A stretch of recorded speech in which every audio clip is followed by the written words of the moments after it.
I see is technicolor daydreams, and vibes can be misleading. What I see is deceiving.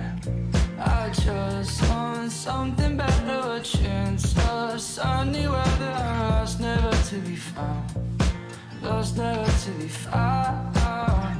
Butterflies in my eyes won't go away, go away.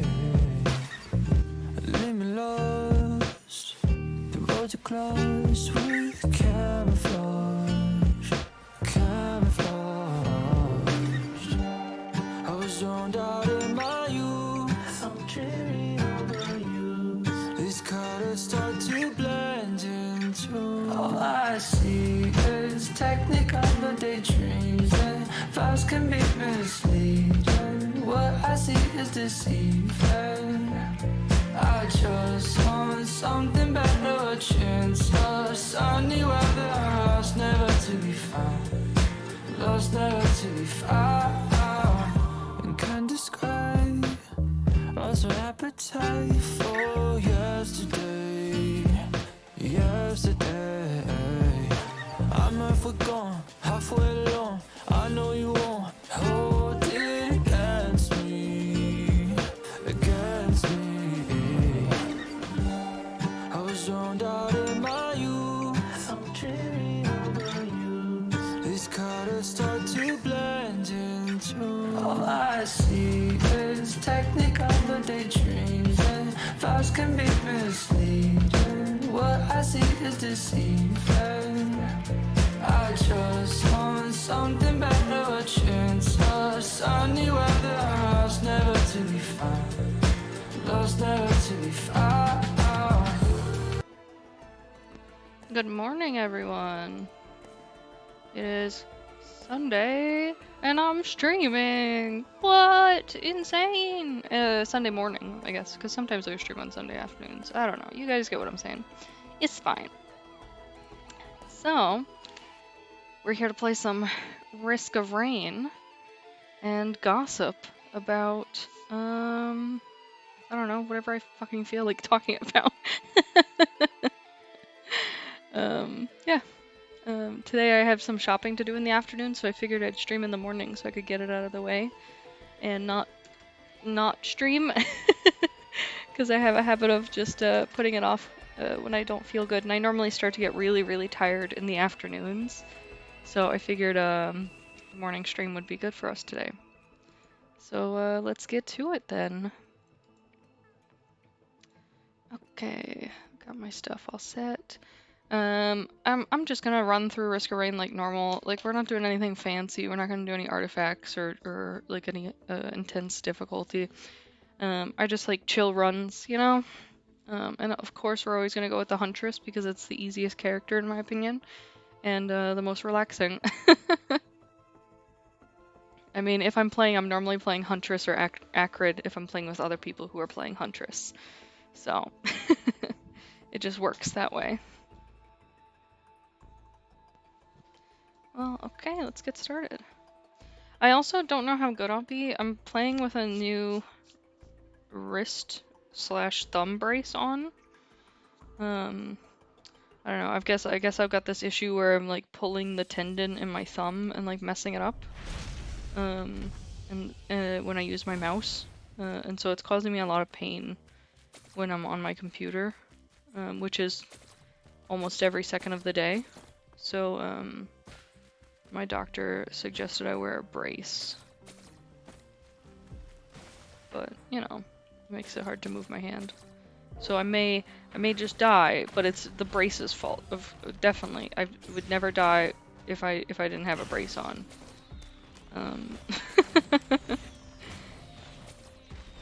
So did you guys watch Creator Clash? Shit was good. It was so worth it. I don't know, it's so interesting. They went about it in such a different dynamic than the way that like one of the Pauls did. I can't remember which one it was, Logan Paul or Jake Paul. I don't remember. They kind of combine into one human for me just because I have a potato memory. it has a different atmosphere compared to how their battle, like it was a war. I don't know. Their match went, their event, I guess you could say. Um, I think this one was definitely much more like. It feels like most of the people took the training very seriously. There was like one or two that I felt like could have done better, but like at the same time, like it might have been situational.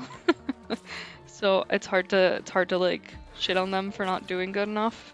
And each person deals with things like training differently. Procrastination is a killer, and also some people just get tired quicker. Some people have never done it before, so it would have been their first time, and they wouldn't have really known what they were in for. So, I mean, there's a lot of things that could have made it very hard for them to train to the same standards as maybe some of the people who had prior experience. I mean, like Hundar was like a bodybuilder kind of vibe. Like he definitely was like a heavy weightlifter, even prior to training for boxing. So like even though he didn't necessarily have the boxing experience, he still had the strength behind it. So like comparing him to like someone like I don't know, like Matt Watson or something, like they definitely had very different starting points. So it's hard to be able to say like, oh, well, you know, Matt didn't train enough versus like Hundar trained a lot. Like it could be that Hundar actually didn't train that much, but he had the built-in like standard to start with. Oh, hey Hades, how's it going? I'm talking about this thing called Creator Clash. Do you know what it is? Did you hear about it at all? Also, good morning. Have you been working or are you just like getting up? You don't know what it is? Okay, so Creator Clash was a boxing match between YouTubers. I know. Boring, stupid, happens all the time. But like, I don't know, they did it a little bit differently. Like the YouTubers had like knowledge ahead of time about it, and they basically like all put in a ton of effort, and they weren't very like, I don't know, exercisey YouTubers, I guess you could say. They weren't like buff YouTubers. They weren't people who had that like ground to build on. And then they all took it like really seriously and worked really hard. And they didn't have like that like fake beef thing with each other. They were just like friends wanting to like have fun and do an event for charity. And all the money went to charity. It went to like the Alzheimer's Foundation. It went to like a therapy animal charity. And then there was one more, but I can't remember it. I think maybe it was another Alzheimer's one. But I watched it, me and Dean watched it yesterday on the couch. We put it on the TV. And I thought it was really good. I was surprised. I'm not very like into sports or like watching boxing and stuff like that, or really anything like that. I feel like doing jujitsu has kind of put me more in like a slightly enjoying athletics, but like not in the way that I feel like people enjoy football. Not like Captain Sparkle's buff, no. I mean, some of them did have prior like just strength, but like I wouldn't say that they were like prepared for it. It was like Michael Reeves and like Odd Ones Out. I Did a Thing. Let me think, who else was there that like wouldn't be considered like a like super buff. I mean, Aaron from Game Grumps. Some of these YouTubers I just don't know if you know them. So like I'm referencing them, but I'm like I don't know if you'll actually understand what I'm talking about.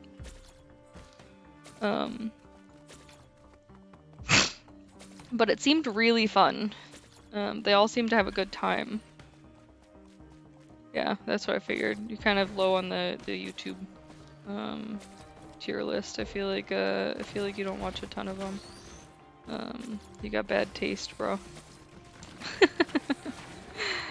No, I'm just kidding. But anyways, it was interesting to see how much they like all bulked up and like worked really hard for it. And they seemed to be taking it very seriously, but also like in a playful manner. Like all of them had very like it wasn't that like shitty competitiveness where it's just them like shitting on each other and being like, "You suck, so I'm gonna win." It wasn't that. It was definitely more of like a camaraderie competitiveness. Like, oh, I see you worked hard, so I gotta work twice as hard, you know, and like them like cheering each other on. All of the matches seemed very like friendly. That sounds dumb because they were punching each other to death, but like it didn't seem like it was like grudge matches. It didn't seem like they had like a problem with the other person. Except one of them. There was one match that was like, I don't know, it was some discomfort. It was the female YouTubers match between Justa Minx and I guess I don't think she really counts as a YouTuber. She's a TikToker. Or is it like something Haley? I don't remember it. I think maybe it was like just Haley or something. I don't remember. I cannot think of it. But like they seemed like they were trying to kill each other. And then like after the match, like for all the other matches, they would have this moment where they'd talk to the winner, and then they'd talk to the loser, and they'd be like, "Oh, what do you want to say to the people? Like, how did you like it? Blah blah blah." But like when they went to talk to the TikToker, she had just fucking left. She was like, "Nah, nah," and so she didn't like talk to them. Like she only did one interview, and the interviewer was like, "We haven't seen you work out or do anything." And she was like, "I like to keep it secret," and that was like the amount of information that was provided from her, like in any interview. I can't remember. Aaron like actually took it pretty seriously, even though he got cornrows before fighting. I mean it's a look. I think Dean said he was making like a Parks and Rec joke, but I'll be honest, I haven't seen Parks and Rec, so. Also sorry for the sniffles. Oh, thanks for the follow! With all the flowers blooming outside, I think like for the first time ever I have allergies. And it's been really hot. But yeah, I thought the Creator Clash was good. I was surprised like some of them were pretty technical in their fights. Hundar was like a killer. Like, and Dad? Oh my god. Dad bot. Like, Matt Watson didn't stand a chance. He went in so hard. Dad didn't give him a chance to breathe. 22-second match? Like, oh, what? Like, that was some fucking gold there. I have never in my life felt like fear for someone's life like I did in that moment. Dad was like crazed. I honestly really wanted to see Dad fight like Hundar or Dr. Mike, or even like a Harley from Epic Mealtime.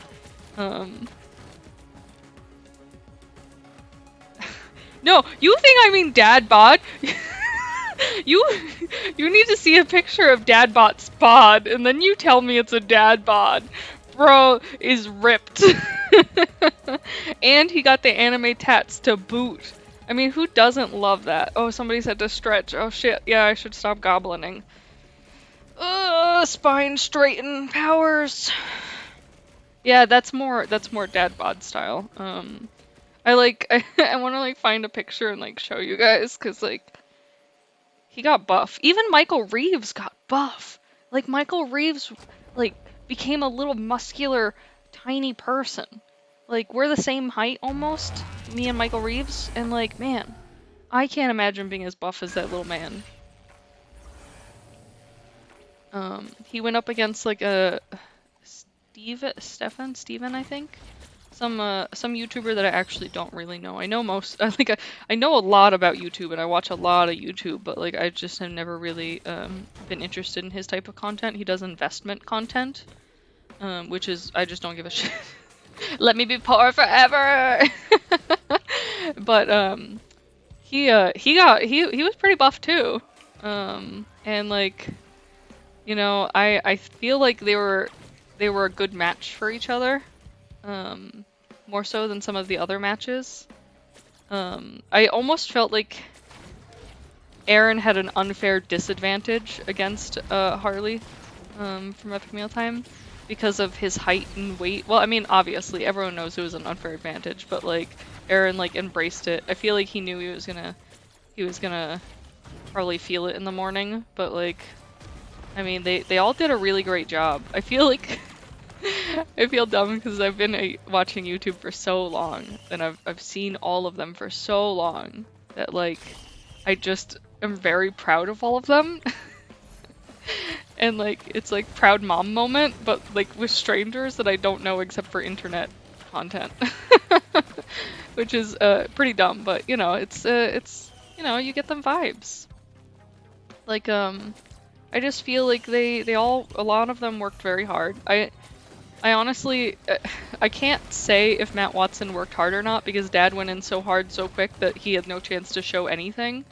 His small little crack body just died. he had absolutely no chance with like the amount that Dad bot came in with. But like it was cool. I mean,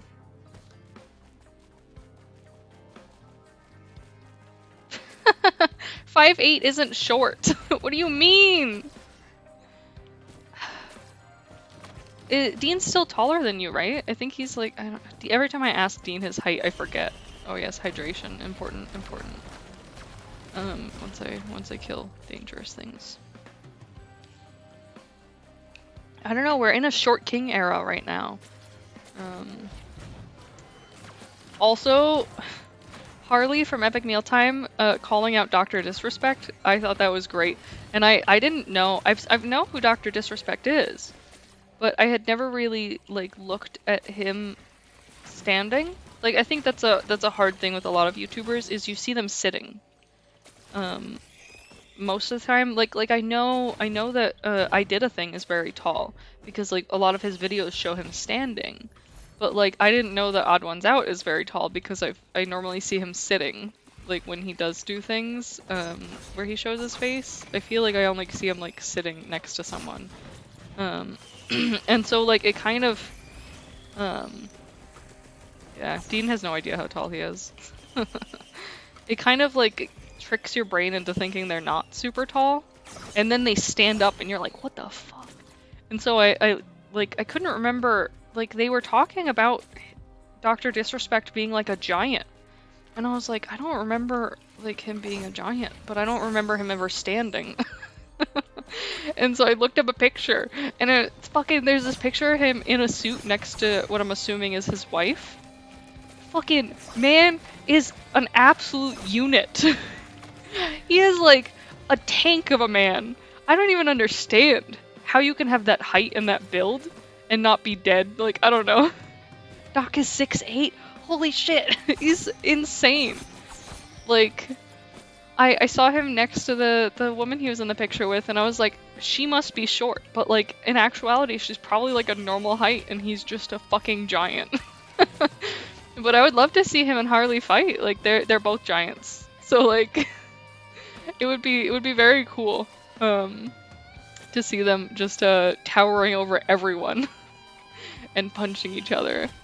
But honestly, my favorite fight was the Ryan McGee versus oh shit, I forgot the other man's name. Alex, I think it was, maybe. No, Alex's I Did a Thing's name. Oh shit, what was his? Let me check. I don't remember who Ryan McGee was against. Alex Ernst. Yeah, I was right. It wasn't Alex. I also don't know a ton about Alex Ernst, but like he like looked pretty ripped and pretty ready to go. Like he had a pretty like intense like destruction face, you know, like I will kill. But like Ryan took off his shirt and I was like, ooh, the room's become warm. He definitely put on some muscle. No, I can't see without my glasses. Okay, glasses are off. Wish me luck at not being dead. And I'm hydrating again too because, you know, talking means Death. I forgot where I saw the portal, so I'm looking for it. But yeah, Ryan looked hella good. Me and my husband were talking about it, and then I was talking with Chip about it and a couple other people, and we were all like, Ryan be a real hunk right now. I mean, I feel like I didn't expect it. Like, I mean, he had always been a little bit chubby, but I personally liked that. I thought he was cute, with a little bit of round fudginess. But then I've seen this version, and I'm like, I like all versions. But yeah, I thought it was really good. I'm very glad I paid for tickets for it. Yes, I paid for tickets. I hope everyone paid for tickets. If they saw the match, because like it's all going to charity, so it's worth it. Oh yes, let's talk about the fight between Minx and the TikToker again. Oh my god. So like, I don't know, for a bit it looked like Minx was getting like her ass kicked. Like the TikToker just kept getting face hits, and like she looked pissed, and I was like, oh no. Oh no, this TikToker is gonna like eat her alive, and I was like, no, she can't. Like Minx, God, words. Minx is like a too cool, you know.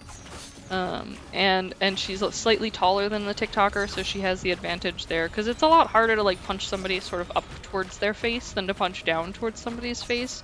You have a lot more like protection when you're punching down. Because the height difference gives you an advantage to not get hit by the other person. So like I feel like she had the slight advantage to begin with because of that. But in addition, Minx is like definitely had a lot of power behind her hits. But she looked like she was getting tired out really quickly. So I was like a little bit concerned that she was gonna eat one of those hits and just go down. But like she didn't. Like, and then she did like a fury at the end where she got the TikToker a bunch. Every time they had like the timeout between rounds, the TikToker looked like she was going to fucking bawl. I feel so bad because she looked like she was about to just burst into tears, and that she just like was done with everything, and she just wanted to quit. And like I felt really bad because of like how bad it like seemed. She just like didn't seem to want to like be there really, but like she had like volunteered for it, and like now she's stuck in it. And then Minx just looked kind of like pissed and tired, and everyone keeps like laughing because they're like, Minx was smiling the whole fight because her mouth guard had teeth on it, so it looked like when she was like clenching her jaw that she was smiling. And like that's some mind fucking shit there, because like I would be terrified if I saw her smiling at me, just wailing on me. Like that's something a little bit different. I'm trying to remember, there was one fight that like I was pissed off about. I did a thing and Odd One's out. So I did a thing seems like the nicest guy, okay? And like he prepped a lot for his fight. He's a big Australian dude. He's tall. Again, very good looking. Yeah, that does somewhat makes true. But like, where am I at? Why am I getting confused? Okay, I found it. Figured out what I'm doing. Maybe more sniffles. Sorry, guys. Okay, but so during their fight, like Odd One's Out got hit real hard, and like you could tell I did a thing, like realized that the hit was hard, and that was probably it, you know, that was the end, and he like stopped hitting, and the referee was like, why don't like just keep hitting him, like got pissed and was like, why aren't you hitting him, like he got annoyed that he stopped. And like you could see that I Did a Thing was fucking pissed because he was like, what a shit ass ref that you don't call it when the guy's like dying. And like he didn't want to hit him again. Like, and I can't blame him. Like the guy, like Odd One's Out looked like he was about to like pass out. Like he had been hit really hard. He was very unsteady on his feet. He looked super confused. Like it was obvious that he was, you know, he was in pretty rough shape, you know. And so like I honestly think the ref should have called it as well. And I feel bad because like I know that that I did a thing, Alex. He definitely felt bad. Like you could see it in his face that he was frustrated that the ref was trying to be like, just keep hitting him, and that he didn't want to. Which I thought was very sportsmanly. Like, you know, it was much more of like I said, it was much more of like a friendly battle than being like, oh, he's dying and he's distracted. Let me give him brain damage while he can barely function. This is a great time. So like I appreciate that. Okay, kiddos, we're gonna have to take a short break because Mari, my puppy, is asking me to go outside. So I'm gonna take her for a walk. I'll put some music on for you guys, and I'll be right back.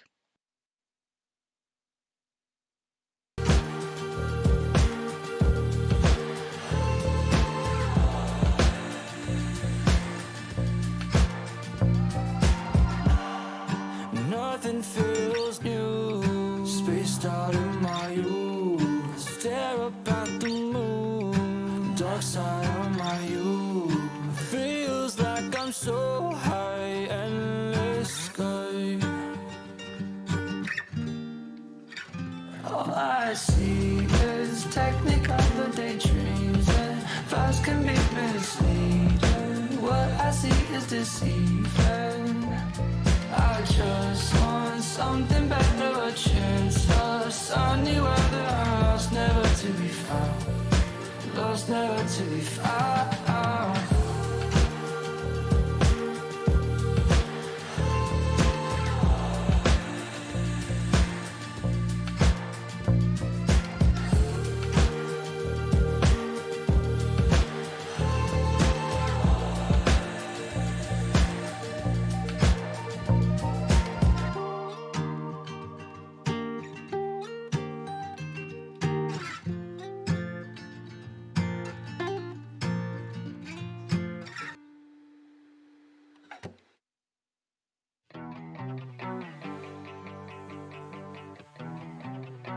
I'm an addict, just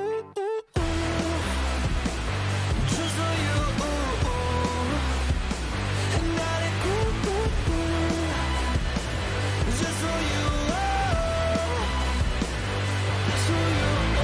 Feel the fire on my skin like it's burning me. Dashing bells, adrenaline gets the best of me. I don't wanna know where to stop. I'm going to the top, still not enough. It's never enough.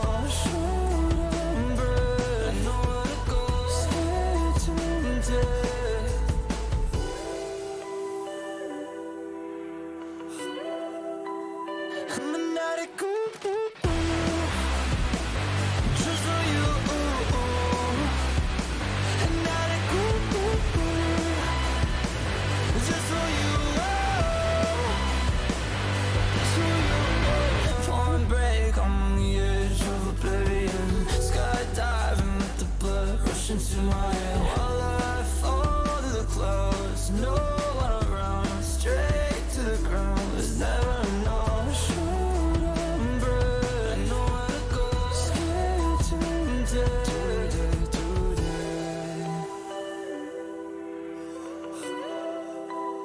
I'm an addict, just for you. An addict, just for you. Just for you.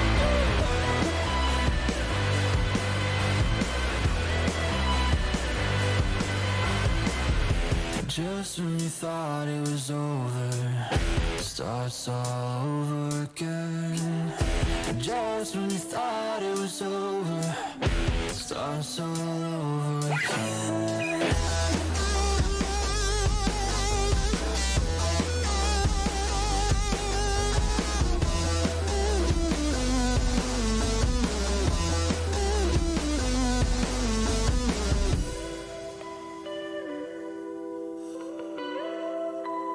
I'm an addict,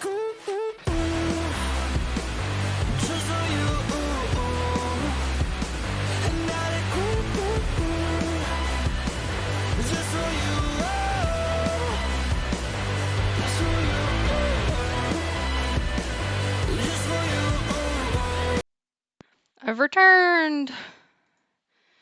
I had to chase Mari all through the yard. So I'm out of breath now. It's because I'm old and lazy. That's it.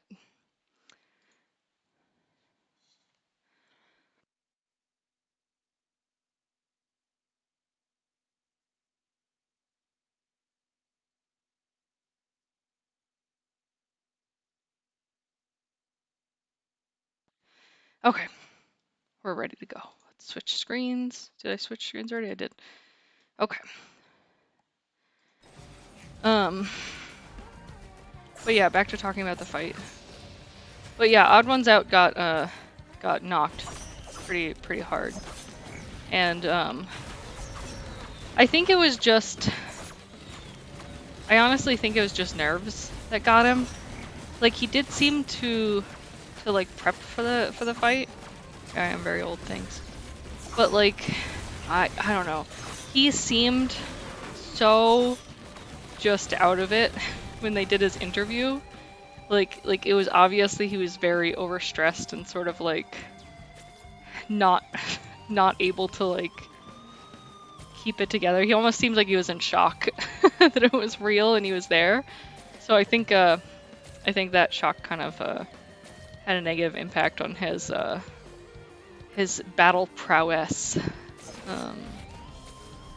But I think he still tried his best, and that's the important part. I kind of feel bad because I feel like all the people who are lost are gonna be like very upset about it. But like, winning's not everything. Like, they worked very, very hard. You know, they did a really good job, and I wish that they like all could know that they're, you know, they should be super proud of themselves. But we'll see. Let's see, who else? Oh yeah, I remember the name of the guy who was going up against Michael Reeves. It was Graham Stephan. I knew it was something like weird. So I guess he's like an investment YouTuber. And he got like, they were doing like okay-ish. And then Michael Reeves unlocked the crazy, and then Graham was like, I'm done. Call it, ref, I'm done. Take me out. I don't want to die.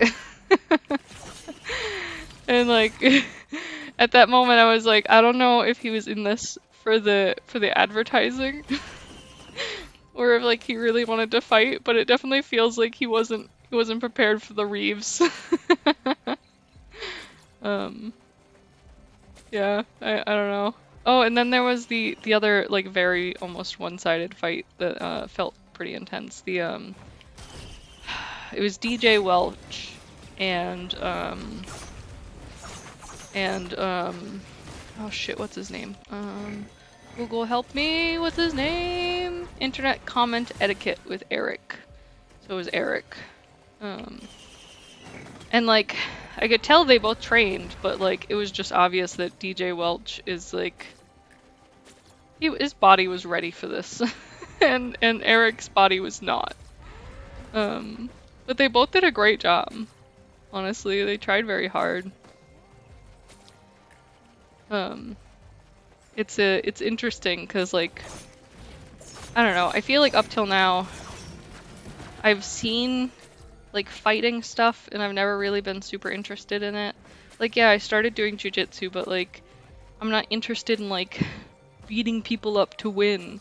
Like, I'm just interested in, I don't know,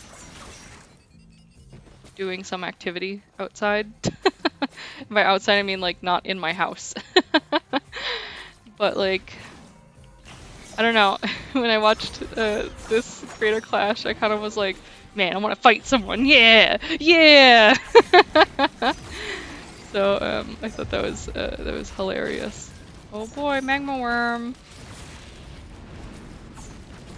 I don't know, I think like fighting people is difficult because I definitely have very much the I don't want to hurt anyone thing. I have that problem in jiu-jitsu too. That it just, I don't want to hurt people. It's got me there. I mean, I want to be strong. I want to be cool. I want to be able to not suck. But I also, I don't know, I just don't like I don't like hurting people anymore.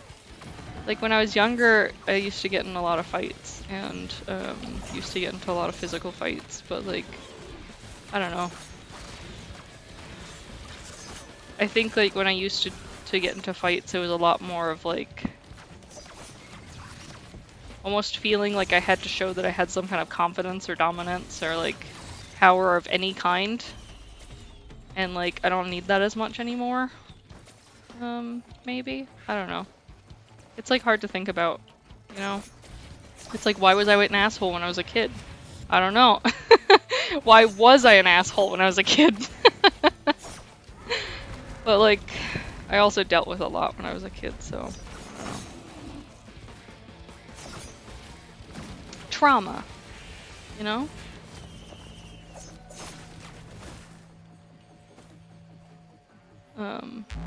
Oh, I just realized chat's in a weird spot. I'll move it. It's probably in the same spot from my last game that I was playing. There we go. That looks better. I mean, I think everyone was an asshole when they were a kid. You were fucking annoying as shit, Hades. So like, you know, to each their own.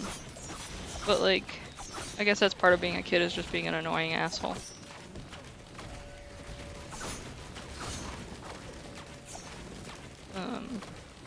I think it's hard because you also give what you get. So like when there's somebody being an asshole to you, you feel like you have to be an asshole to other people back. Yeah, true. Isn't everyone? I think it's especially difficult when you're a kid because you don't know the words to like put it. You don't know how to put it into words. Like you don't understand why somebody may be mistreating you. You don't understand like what makes you so wrong that they feel like they have to mistreat you. And you internalize that and you feel like you have to show your value by pushing someone else, by hurting someone else. At least for me, that's kind of how it felt. It was like, you know, I've constantly been told I'm useless, I'm ugly, I'm fat, I'm disgusting, I'm you know, not smart, I'm not anything of value. And then you feel like the only way that you can show your value is to like take it. And it's shitty, you know, and it hurts other people, and it makes you that person to other people. Now they feel like they have to take their value by hurting people, and you're just, you know, continuing the chain of command and repeating the same cycles. But as a kid, like, how are you supposed to know? Like, you don't understand. You don't know why things are like that. You don't know why those people are treating you that way. So it's not always so cut and dry as like you're an asshole, you know? It's a lot more than that. You're an asshole and you suck. No, I'm just kidding. Yes, monsters. More monster death means more money, which means more chests to open. Yeah, baby. I don't know. I think life is hard at all ages, but I think it gets easier as you get older just because you can put it into words. At least that part of life gets easier, being able to communicate. But like, there are other things that become awful, like taxes, bills. Yeah, exactly. Being an asshole is in my blood. I was raised by an asshole to be an asshole. And that's kind of my point. Is like you're constantly being mistreated and pushed in the same way. You know, hit, kicked, pushed, yelled at, told you're stupid. Like you only want to do those things back because you understand them as being how you gain power. But you know. Anyways, I don't know. I think it's led me to live this life of not wanting to hurt people because I don't want to continue the cycle. I've been there and I've done that, and I don't want to anymore. It didn't help me. It didn't make me better than other people. If anything, it just made me a person that I hated.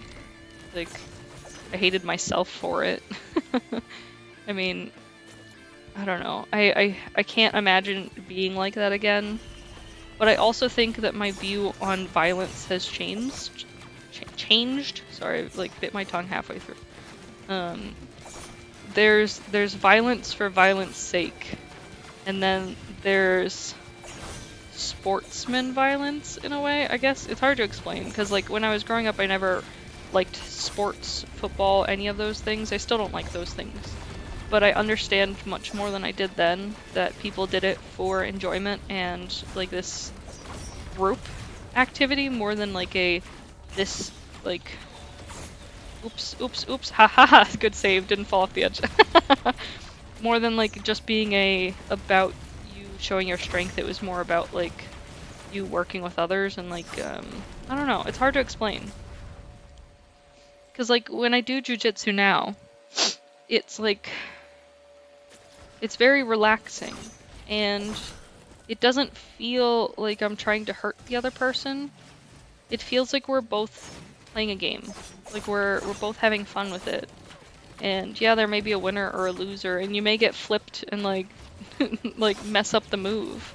But like instead of like that person shitting on you and being like, "Oh, you fucking lost, you suck." Normally they're like there to help you. I don't know, like if I forget part of a move, like my whoever I'm sparring with will be like, "Oh, hey, it's just put your hand here and then remember it's this."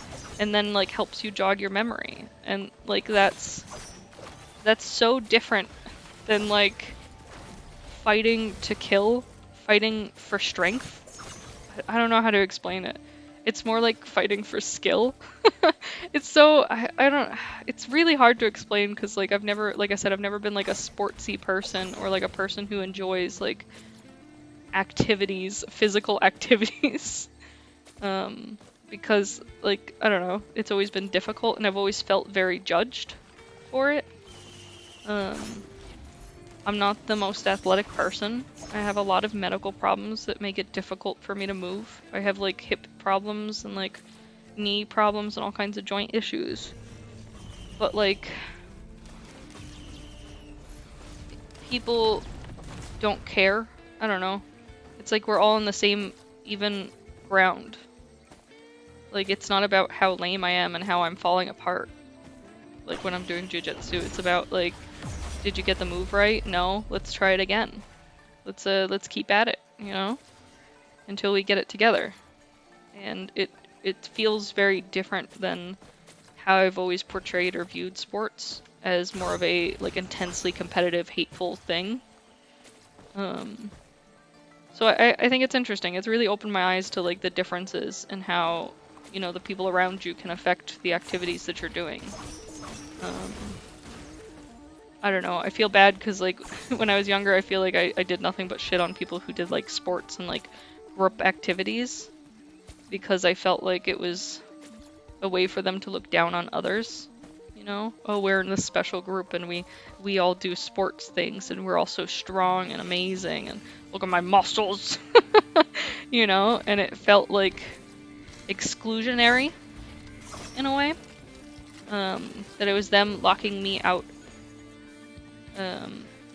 of oh fuck, I gave it the equipment thing. Oh well, it's fine. And it was just the drones. I don't need that.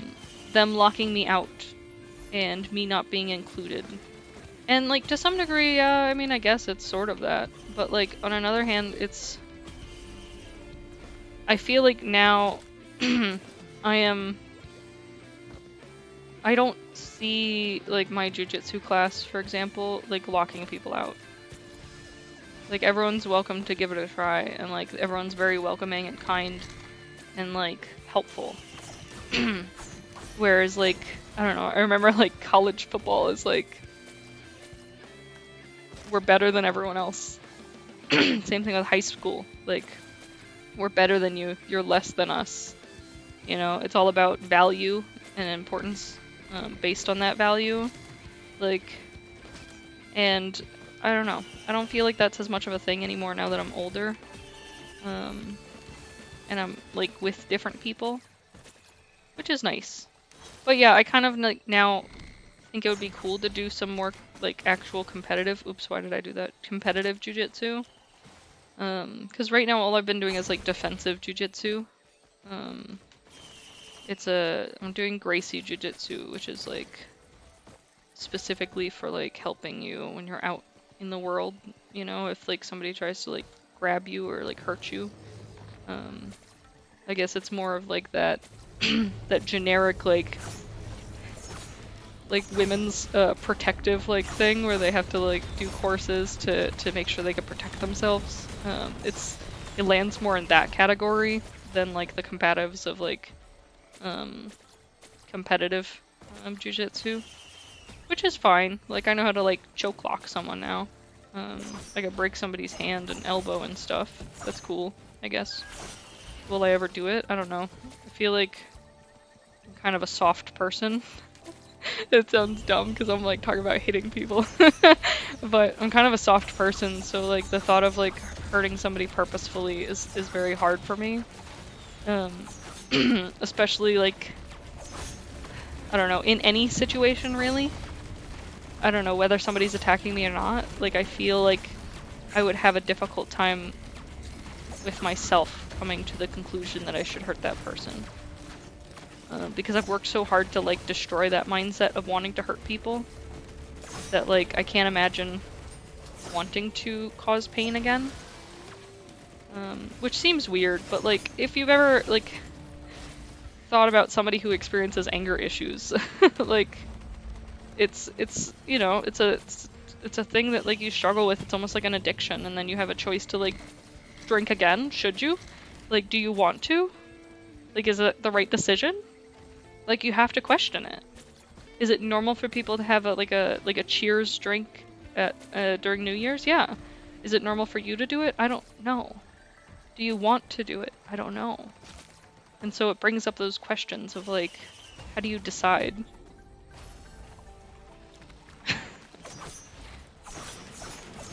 But I don't know. It's kind of an interesting thing that you think about. Like, what do you think you'd do in a situation where you were in danger? I mean, nobody knows the real answer until they're in that situation. I don't remember where the fucking portal is. But, like, you can think about it and try to prep yourself for it. Like, what would you do? Would you hurt someone else? Would you run away? Would you fight back? Would you just wait and let it happen so that you know, weren't injured worse? Like, what's the correct decision for you as a person? Because the decision that you make as a person is not the same as the decision somebody else will make, and it doesn't make you like a bad person or anything like that for making a decision like that. Like you have to make your own choice about like what's sap. You have to make your own choice about what you want to do in that scenario, and I don't think any of them are wrong. I feel like I definitely have a difficult time where I like hear about situations where like I don't know, for example, like somebody shoots somebody who broke into their house. Like I have a hard time with some of those because of the situation around it. It's hard because in that moment you won't have the background information.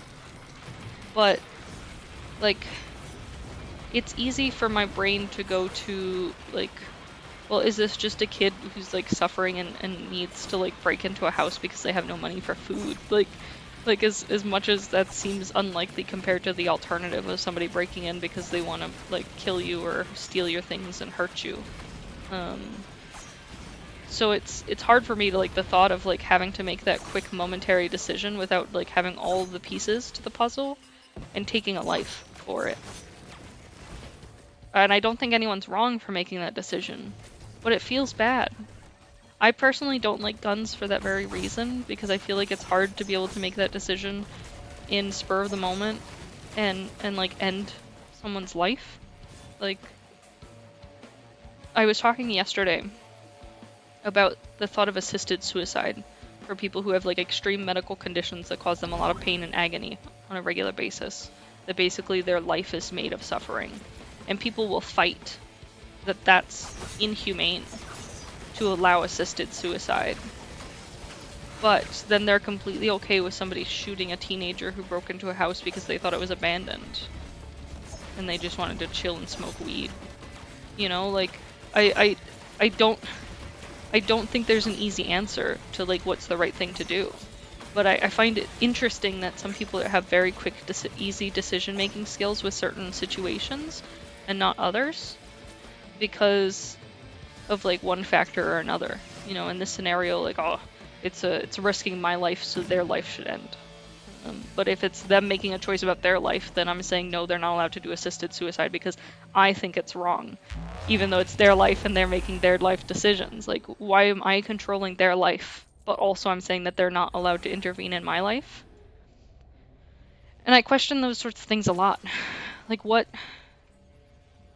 gives people the power to make decisions? And what makes their decisions better than my decisions? Like, why do they get to choose for me? You know? And I think that's sort of the same thing that lands around the abortion discussion going on right now. Why do they get to choose for me? You know, it's not their body. And I can't make choices for them on their body or like them holding a gun or having a gun. But they can choose what I do with my body. And it brings up a lot of questions. Like where do we define somebody's personal decisions as being their own versus needing to be controlled by another? Is it an age factor? Like they have to be a certain age to be able to make decisions? Is it a race, gender, you know, societal norms? Is it due to their upbringing, their location that they were born, their knowledge level? Like what decides their ability to make their own decisions? And I don't know, I don't think it's an easy answer. Like it's not a straightforward resolution that you can come to without any thought. In my opinion, it takes a lot to be able to decide, like, oh shit, am I gonna die? Oh shit, no, I died! It was so close. Sucks, bro.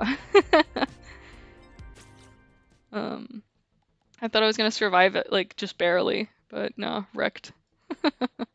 But anyways, it's one of those things where I just wonder, like, how do we decide somebody is capable? And what right do we have to decide that somebody's capable? Like, what are the defining factors? I don't know. It's just interesting. It's a something to think about. I don't know. I personally think that, like, I'm an adult and I can barely make my own decisions now. But, like, I also don't think I'd want someone else to make them. Are you yesing at me dying? I don't know. I feel like no one ever knows what the fuck they're doing. Like, honestly, through life, everyone's just doing their best. That's all they're doing through life. So, like, if somebody does their best in a way that's not something that I think I would do, like, I don't know, man. They're just doing their best. Leave them the fuck alone. You know, if they're hurting other people, they're, like, breaking laws where it's, like, important laws. Like, oh, I stole all of this person's money, or, oh, I stabbed this man in the stomach. Like, yeah, sure, they should get in trouble, of course. But, like, if, you know, like, if they decide they want to take this medication versus that one, like, that's their own decision. Like, you shouldn't be telling them what to do. Man, Hades, you're such a punk.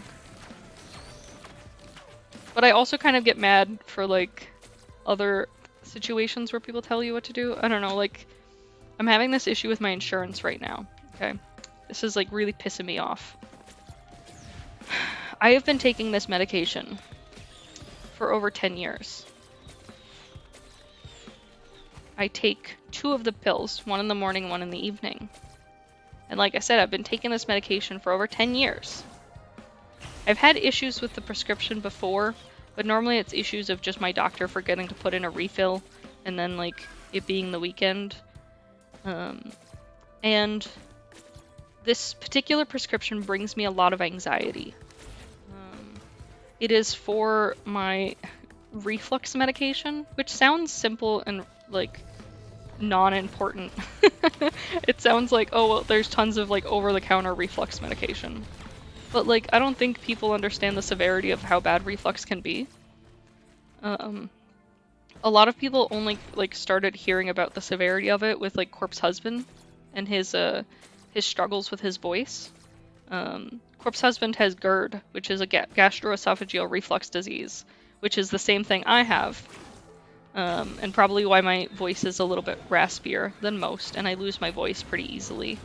It's because the reflux, the acid from the reflux, is constantly like burning my esophagus and my throat and my voice box, and so it's like all scar tissue,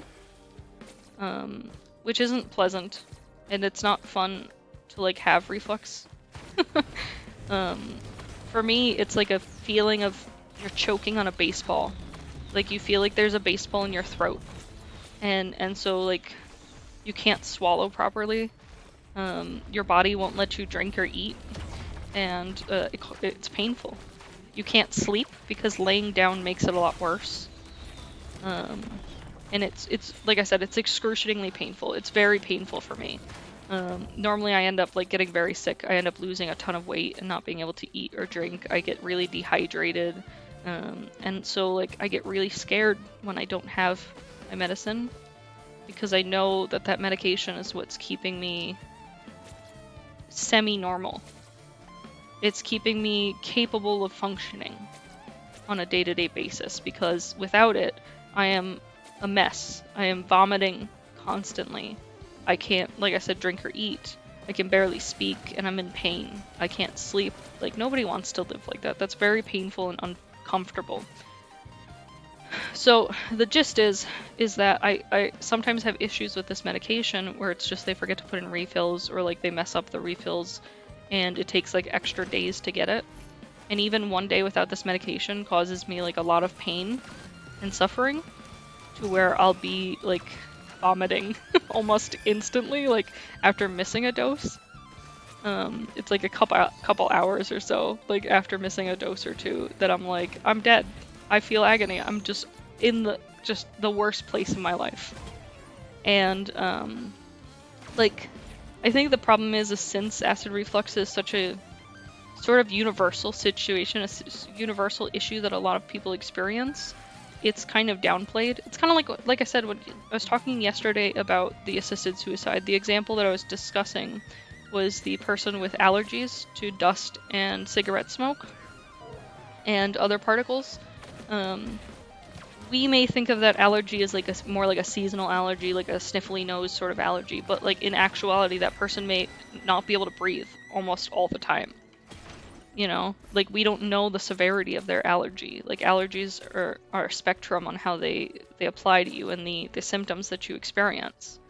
So like it's kind of like that like it's a wide array of how bad it can be for a person. And for me, it's very painful, and I really don't like experiencing it. I mean, obviously, who would?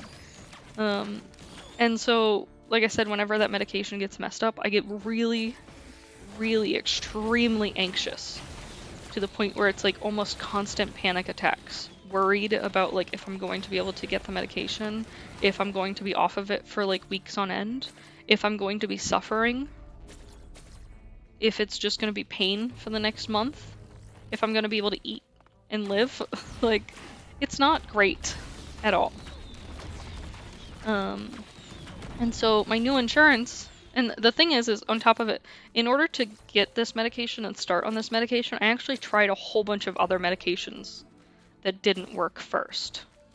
Like a large number of, like a variety of medications to try to get this resolved. And it was literally months of suffering, trying medications, the medication's not working, the doctor being like, well, let's try it for another week and see if it gets better. Me like spending a week not being able to eat or drink and just vomiting nonstop and feeling like absolute dog shit. And like just garbage, just absolute garbage. Like no one should ever want what I had to experience to be able to find the right medication. Like to be able to live, you know? And so like I definitely like use it as a crutch, because it's something that I know helps, and I'm afraid of having to go through those hoops again of trying to find something that helps and being in agony the whole time. And I take an unusual dosage with an unusual rate because of the fact that I had a lot of difficulty finding medication that works. I take, like I said, 2 pills, 1 pill in the morning, 1 pill in the evening, of like a 40 milligrams, when most people take 20 milligrams once a day. And so it's always a struggle with insurance.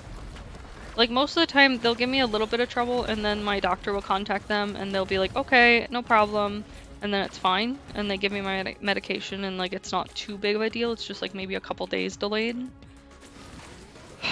It's been 2 months. 2 fucking months that I've been struggling with the insurance to try to figure out what the fuck is going on with my medication.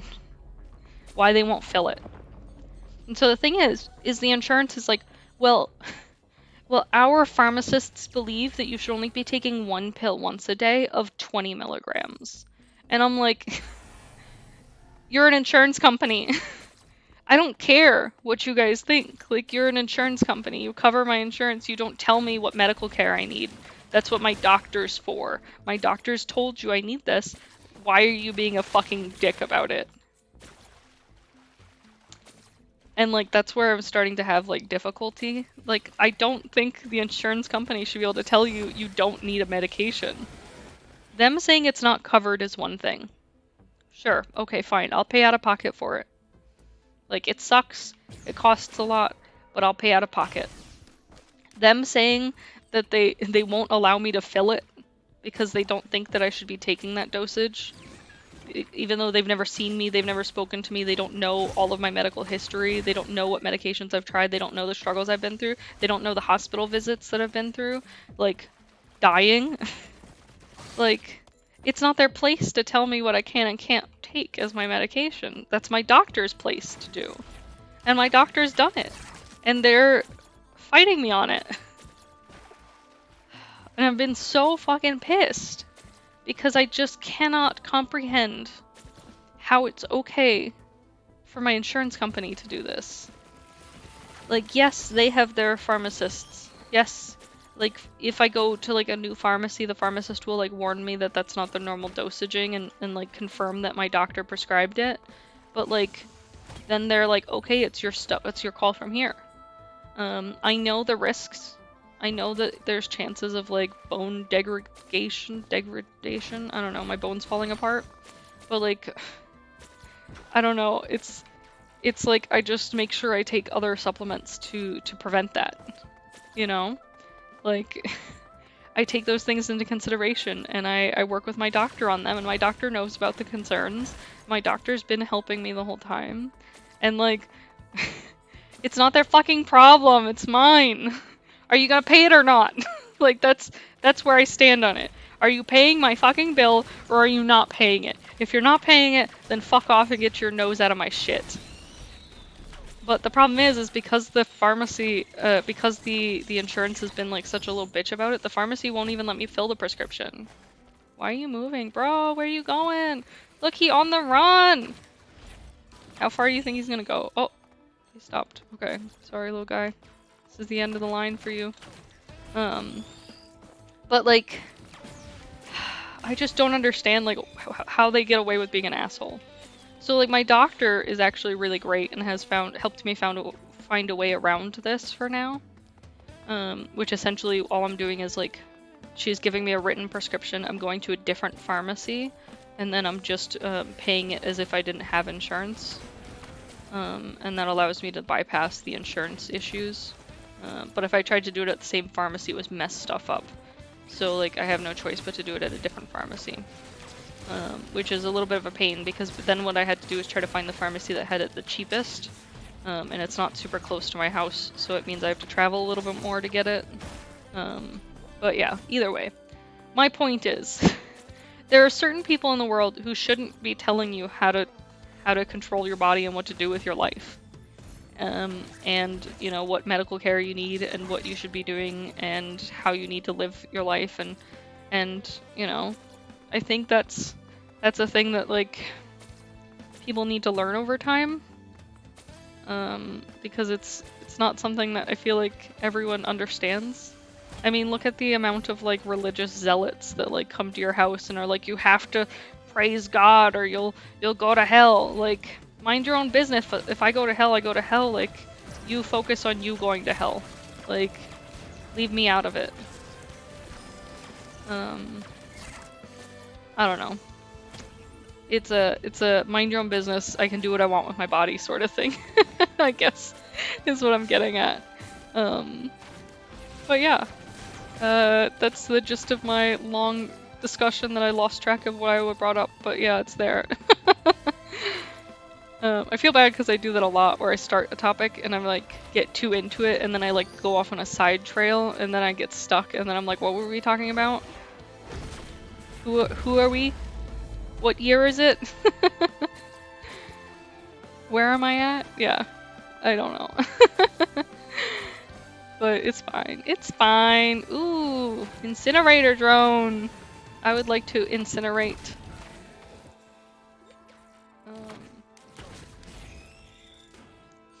Gotta kill all the monsters. I'll come back for the drone.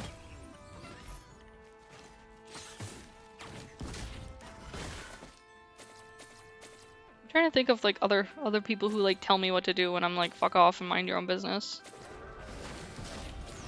Oh, I hate these guys.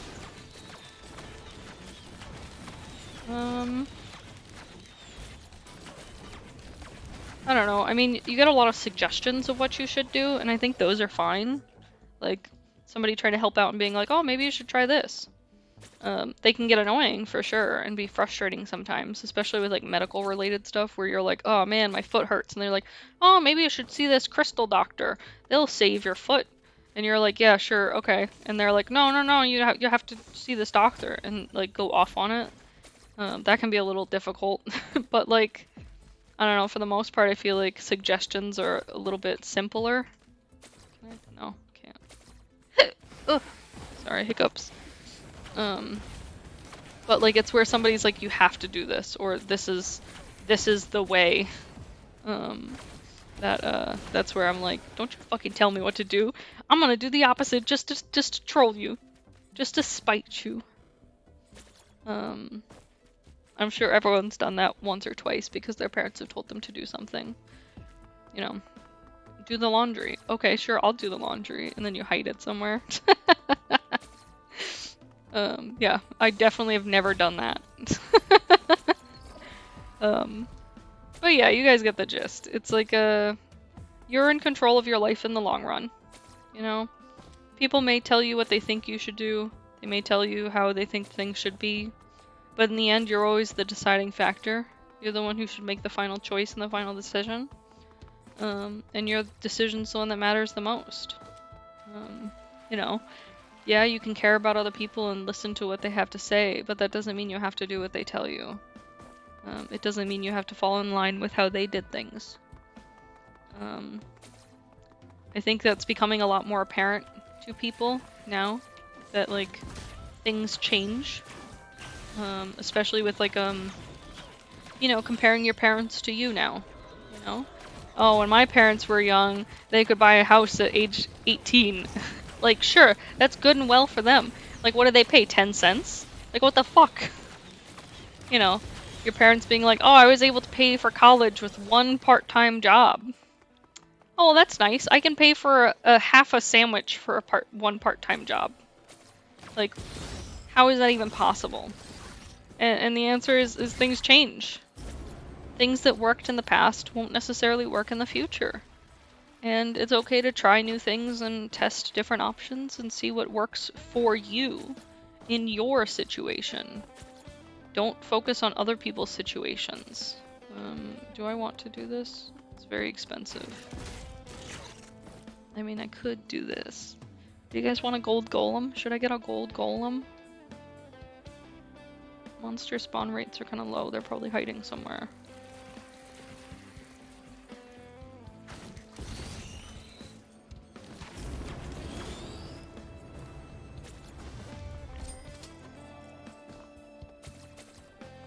Yeah, just enough. Okay, we'll do that. I haven't forgotten about that incinerator drone, but I think I'll have enough once I do the portal. Oh gosh, I didn't have enough jumps. Whoops.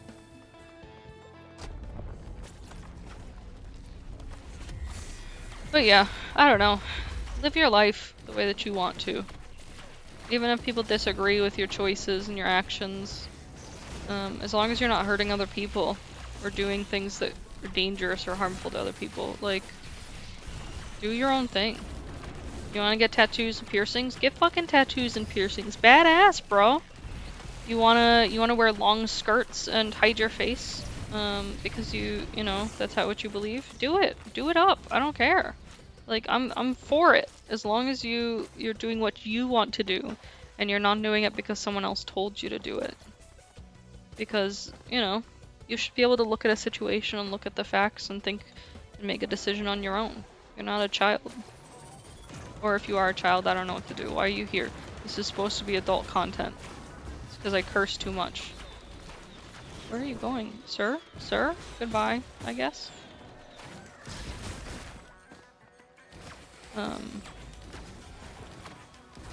I wish I had taken that advice when I was younger is what I'm getting at. I wish I didn't look so much to other people for what to do and what was right to do, because I figured out in the long run that thing was right for them but not for me. And I think that's okay too. I mean, learning from mistakes is important, but just don't forget, like, it's always your choice. People can try to force you, they could try to tell you it's right and wrong, whatever, but like, fuck them. Do you. Hydration.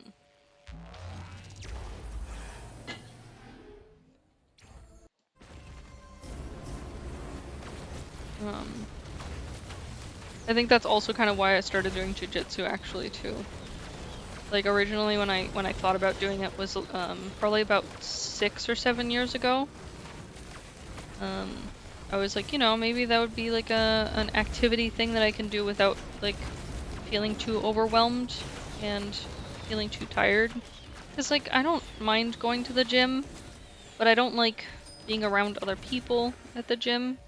I don't know, when you go to like a weightlifting gym or like a like a cardio gym, it's very much like exercise, exercise, exercise, and it feels daunting, and then it also feels very judgmental. Like you feel like everyone's staring at you, especially if you don't have like the perfect look or you're not, a perfect physique. Like you feel the people looking at you. I did this without having enough money, which was probably a mistake. Oh, gold. I'll get that. And so like it's a little bit more difficult and a little bit more, off-putting, I guess you could say, when you try to like get started in some exercisey sort of thing. It puts you off to where you feel like you couldn't possibly do it. Am I missing one? Or is it? Yeah, I'm missing one somewhere. Where is it? There it is, hiding behind this tree. But I think when I did the jiu-jitsu class, when I finally did it, like, it was very nice knowing that it would be, like, first of all, an all-female class, and then, like, when I met the people in the class, like, they were just normal people, I don't know. They weren't, like, all stick-thin, like, I don't know, beach babes, I guess you could say. They weren't all, like, super in shape, And like a lot of the techniques are more like about putting in the effort than like, I don't know, trying to be like the skinniest and buffest, like, I guess. I mean, if you can do the move, then like nothing matters. Hey, good morning, Corey. It doesn't matter if you're like stronger or faster or anything than the other people. Like, it just matters that you can do the move. And I think that's what really like put me onto jiu-jitsu. I watched this video. Oh, let me see if I can find the video. It was so good.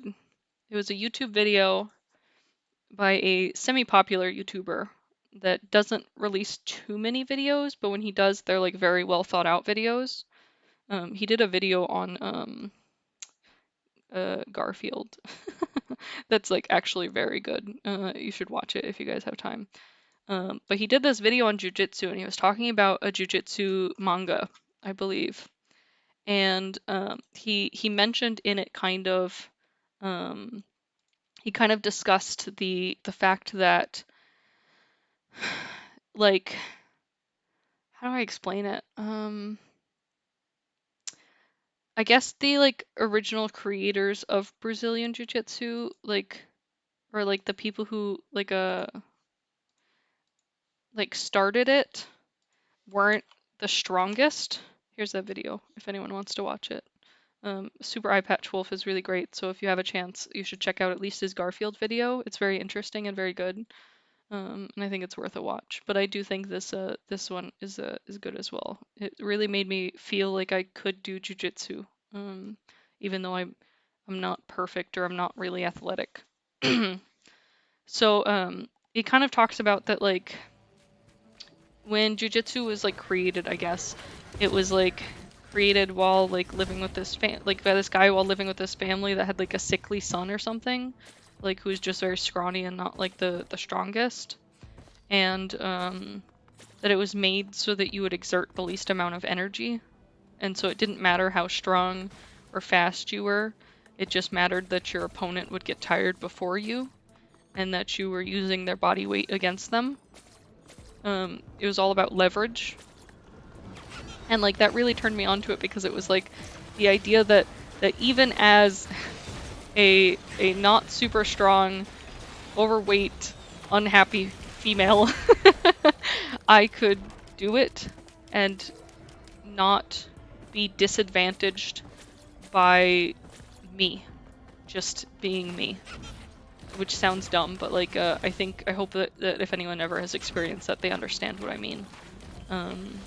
It was like this idea that like all of a sudden like it didn't matter that I was me. It didn't matter how I looked or felt or like the amount of work that like it would take. I could do it because, you know, you just need to make them tired. You just need to hold out long enough. And that was really appealing to me for some reason. It just, I don't know. I guess like there have been, oh, this is my favorite item. There have been so many things in my life that like I felt like the only choice I had was to just keep waiting for it to happen, like keep holding out hope that it would occur and that I'd get there and like not give up.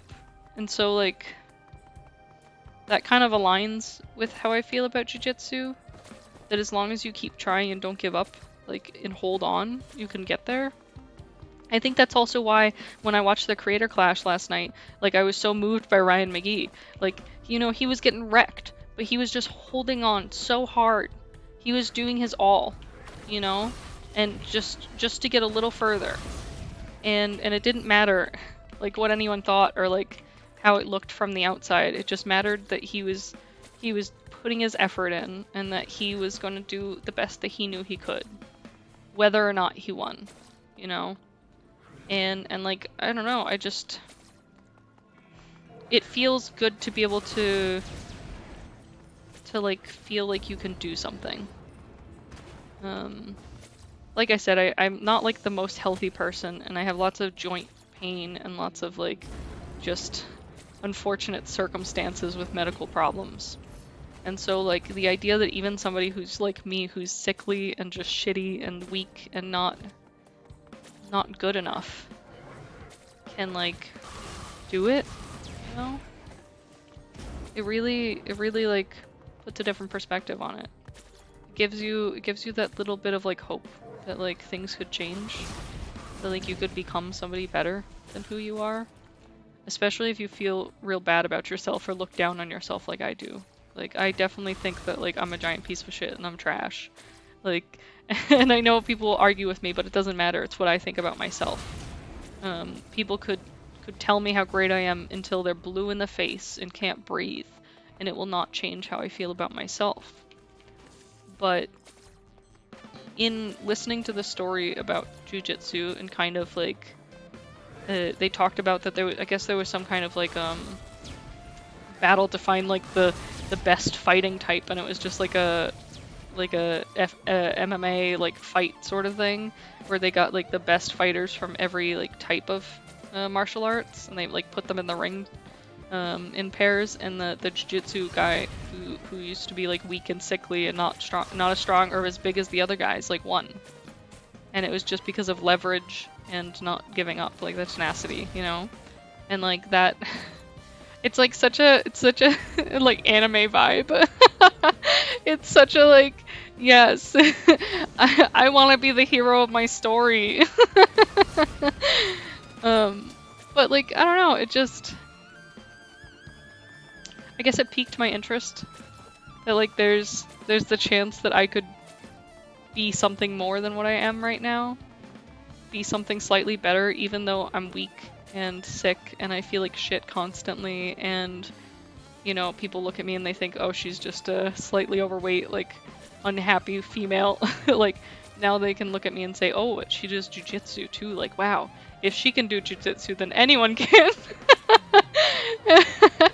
That sounds like such an asshole thing to say, but like, I don't know, I'm kind of okay with it. Like, it seems dumb. Oops, I jumped off the edge.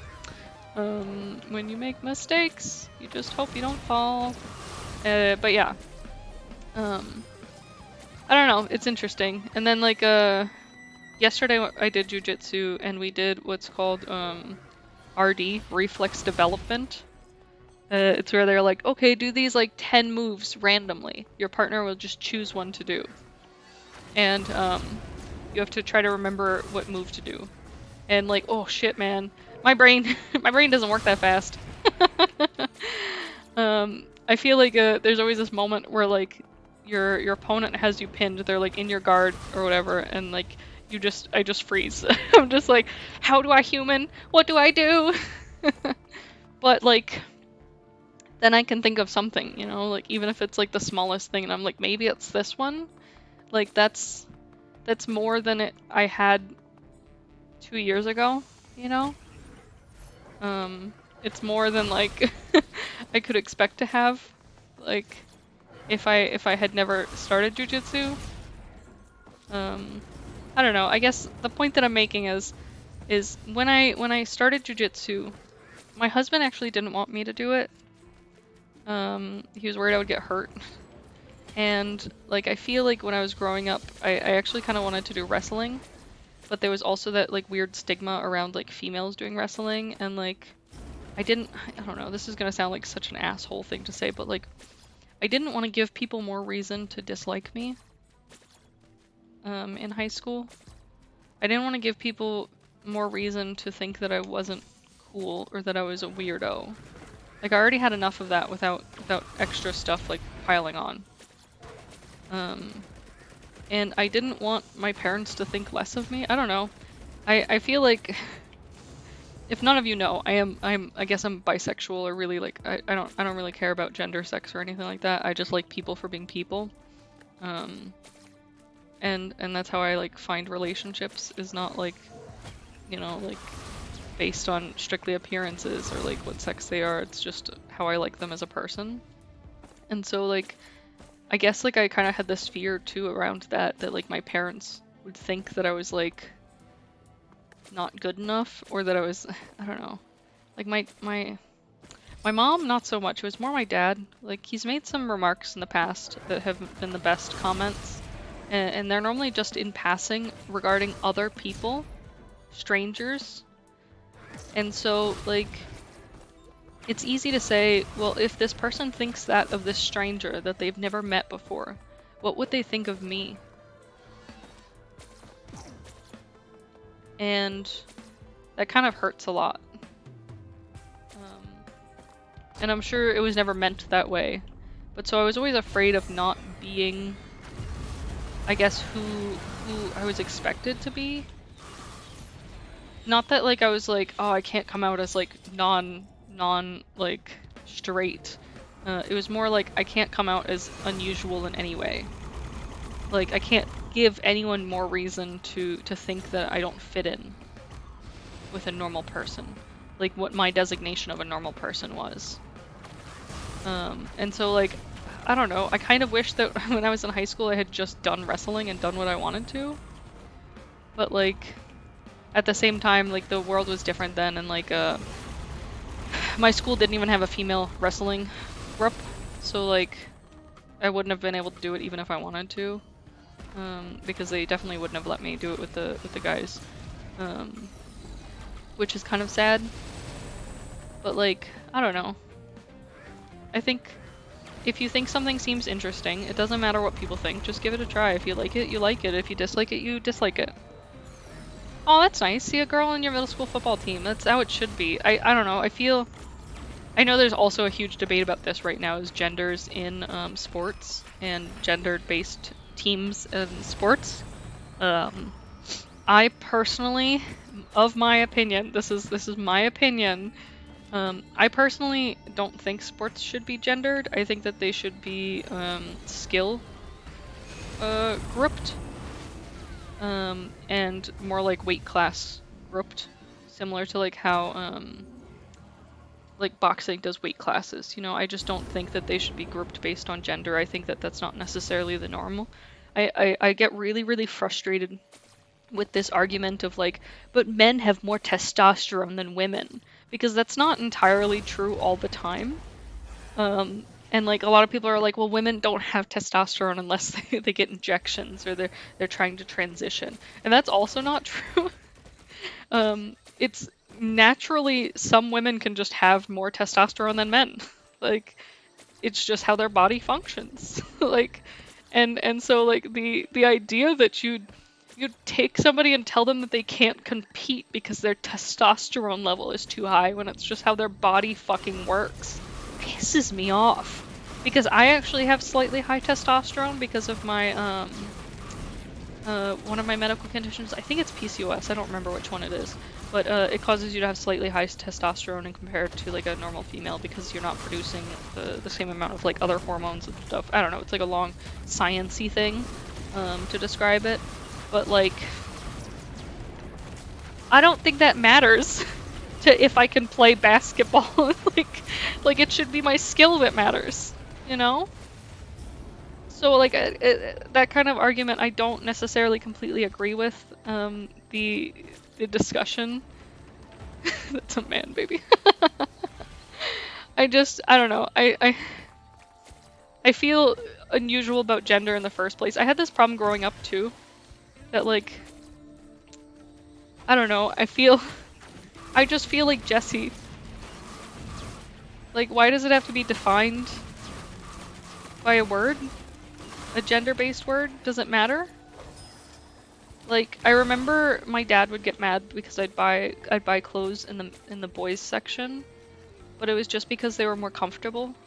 I developed a little quickly, and so not only did I have titties, but like, I also kind of was bulkier, you know? I was like, I've naturally always been on the chub side. So like, not only do I have titties, but I got like bulky. And so like, girls' clothes for my age just didn't fit right, and they made me feel very uncomfortable. They were a lot of the times way too tight. Yeah, titties and curves. It was just like, the clothes could not handle. They were just ripping open. And so like, they made me feel really uncomfortable. It was always like extremely tight around my chest and my hips and my belly. And like, other people would make fun of me for it, and I hated it. It was embarrassing. It was scary. Like, I was so different from them. And so like, men's clothes or boys' clothes brought me comfort because they were made to be more baggy. They were made to have this more squared, loose fit, whereas girls' clothes at the time were made to be a little bit more fitted. And I didn't want fitted clothes. I wanted something that could bring me comfort, because I don't know, like, I'm all for people looking good and feeling good about themselves. You do you. But I didn't like feeling tied down by my clothes, squeezed in, locked in, like however you want to put it. Like, I didn't like that feeling of being a little sausage woman in a little casing, you know? I wanted to be let go of my casing. I wanted to let my meat roll. Like, I don't know. And so like, I remember my dad would get really angry, and my mom would like secretly take me to the boys section and not say anything to my dad, because she knew that those are the clothes that brought me comfort. Those are the clothes that I was most comfortable in. Yeah, clothing for women is just fucked. I don't know. Like some of the like concepts that they do are just absurd. Like, have you seen where some of the cutouts are placed on clothes? Why do I have a slit in the middle of the skirt? It goes all the way past my vagina. Like if the breeze hits me slightly, it's just full vagina shot. Like what is this? But yeah, it's just like I felt more comfortable in t-shirts and jeans for boys. Jeans were not skinny jeans at the time, they were baggy jeans. Coochie window. Twitch was like, no coochie for you. But I just felt more comfortable in men's clothes. Like, that shouldn't be an issue. But, like, I remember, like, my friends didn't notice. Like, they never said anything about it. And even, like, other girls and things didn't necessarily, like, say much about it until I was a little bit older when like I think I was like middle school or high school that like it started to be like, oh well, why aren't you trying to be sexy? And it's like, why do I need to be sexy? I'm over here like playing video games and eating potato chips and I'm like, sexy? What that? My caveman brain don't understand. And so like I don't know, I feel like for me I've never felt that clothes define my gender or like that like colors define my gender.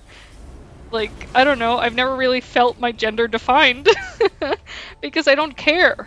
I don't give a shit. Like, I think I personally lean towards like she, her, they, them pronouns just because like they, them is so easy. It's so nondescript. And it reduces the chance of you hurting someone, in my opinion. Like, the chance of you hurting someone's feelings because you misgendered them. You know?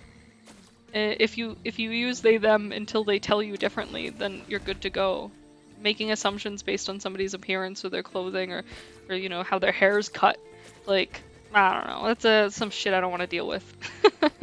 Like, did you guys see? Okay, did you see? Moist Critical was doing some of the, what do you call it, announcing for the creator clash that happened yesterday. Hot damn, he was wearing a nice suit, he had his hair up, he looking good, he looking cut, he looking taken care of. And like people always used to make fun of him for his long hair and like be like, oh, it's girly and shit. No, like leave the man alone. He be looking fly. He looked like a bodyguard. He looked like a bodyguard who could crush you. He had these nice earrings in that I really liked. Like, that shouldn't like define him as like being more female or not masculine enough. Like, bitch, what? I don't know. I feel like very conflicting feelings when I think about gender, just because I feel like there's too many boxes that people are trying to put things in, and I just want to leave them on the floor, you know? I just want to leave my clothes on the floor, or I want to put it on top of the chair that I put all my clothes on. You guys know the one. Yep. Yeah. Why do I need to put them in a box? I don't know. Just a you know, long thought process there. Just a long babble sesh, my fave. But yeah, I don't know. I think like unless somebody's like physically harming someone else or like mentally, emotionally harming someone else, like I don't give a shit what they do. You know? There's the whole joke that people keep making about like, oh, I identify as an attack helicopter, which like feels like they're mocking things, and that can be annoying. But like, whatever. You want to be your attack helicopter, you want to be a little bit of an asshole and mock people, you do you. I don't give a shit. But like, you know, let me do me then. You know? I try to live by that a lot more than I used to. And I think I'm doing a good enough job. I could do better, of course. Everyone can do better at everything. You should always be aiming for better. But, you know, I remember when I was younger, I definitely cared a lot about what people thought. And I still care a lot about what people think. But I think over time, I'm slowly moving past that and caring more about me and what I want from life. And that's why I stream. Like, I don't know. Sometimes people are like, oh, you stream? Do people actually watch? And like, I'm always like, nah. No, I know there's people that watch, and I appreciate you all. But like, I don't know, like, why is that important? Does it matter? Can't I just stream to myself? Like, can't I treat this as my own therapy? Like, why does it have to be for a cause, a reason, you know, why does it have to be like a set defined goal? You know, I'm streaming to make money. Why? You know, why can't it just be I'm streaming because I like talking to myself into a microphone?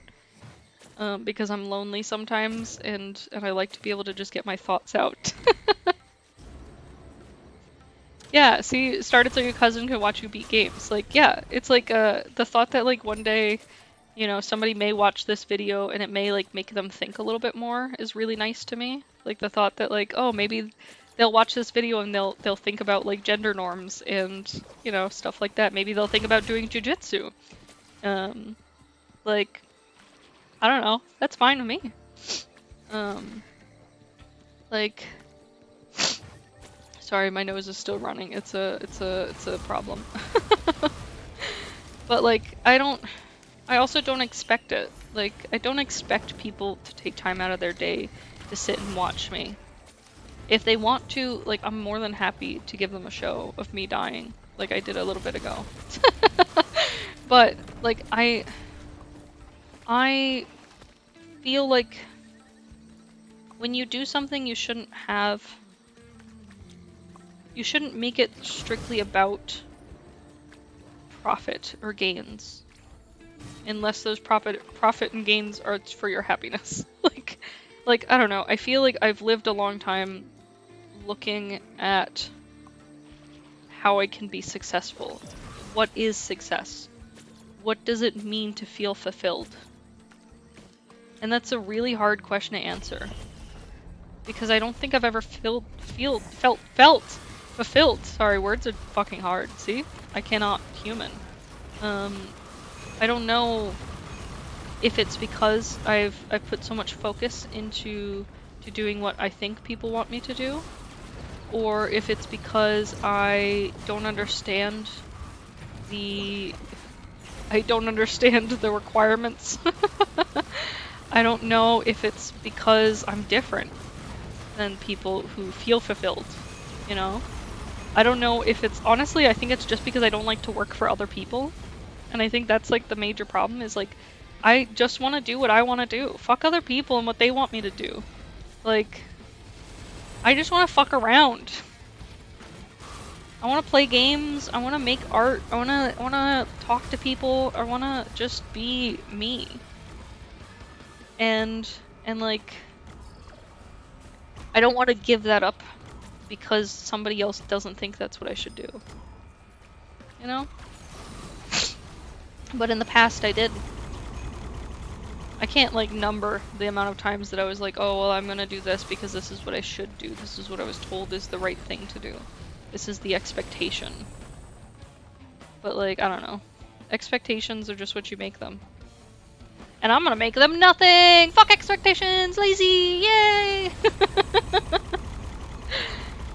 No, but I think it's easy too to like look at it from an outside perspective, or like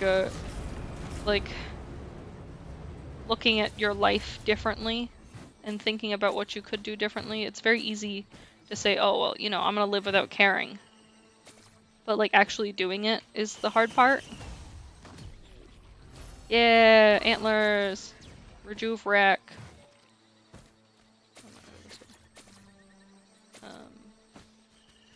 I don't know. I just hope that like as time passes, people realize that like they're the thing that matters the most. Like, they need to take care of their mental health, they need to take care of their emotional and physical health, and like, if that means that, you know, maybe you don't make 6 figures and work 84 hours a week and, I don't know, like, have an office, like, that's okay. You know? That's not the defining factor of success. Success is what you make it, and what you want from it. So yeah, I don't know, like, I sometimes question, what do I want? What do I want from life? And you don't always have like a solid in stone answer to that. And that's fine. You don't have to. Just think about it, you know? Think about what you'd like it to be. Yeah, got him.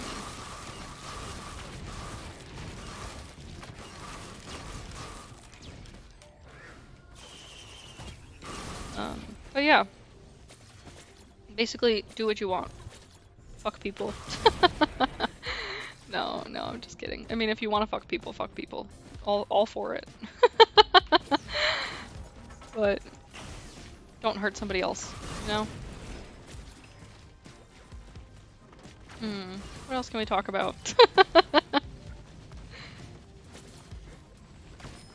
You know what's another thing that's like weird? Kinks. Like, okay, I feel like there's still like this huge stigma around like discussion on sex. Yeah, with consent, of course. And like what people like from sex, and I think that's really interesting. Because like growing up, like I feel like I didn't know anything about sex except like this is you put penis in a hole. Like, where is hole? Good question. Good question. Ask someone else. I shook that little 8-ball that gives you future predictions, and it said ask another time. But like I feel like that's another thing that's like weirdly like stigmatized.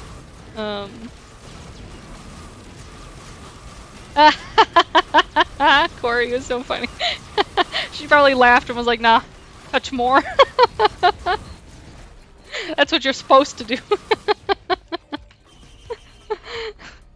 I don't know. I feel like it's something that's not talked about and like really taught, and like because of that, people get stuck in these relationships where they're not actually like meeting their needs, and they don't realize it. And I don't know. I personally feel like that's a portion of divorce culture right there. Is you know, like why? I don't know. Like if you've only ever eaten bread and never anything else, when you eat another food, it's gonna be fucking delicious. Like, in a way, I guess it's kind of like that. But if somebody teaches you about other foods and you know about them, like at least you know about them and you could try them if you feel like it. I don't know. It's an interesting topic. But I feel like there's still so much stigma around like what people enjoy. I mean, not everything is good, obviously. Not everything is like appropriate. But like, I don't know. Fantasies are fantasies for a reason. Because they're not real. I mean, I have a fantasy about some of the Final Fantasy 14 characters, you know. But then I just have my husband, so he will never transform into one of them. But I love him the same. I hope he doesn't watch this.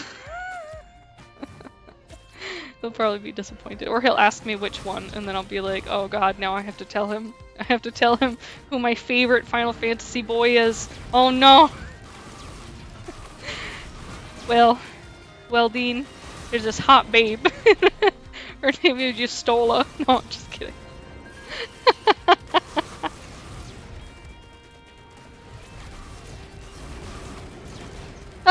Made her own parking spot.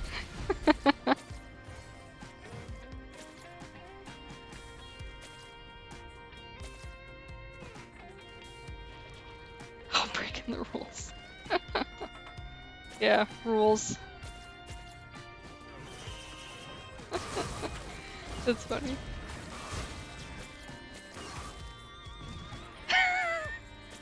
I'm trying to think of the most uncomfortable I've ever like been.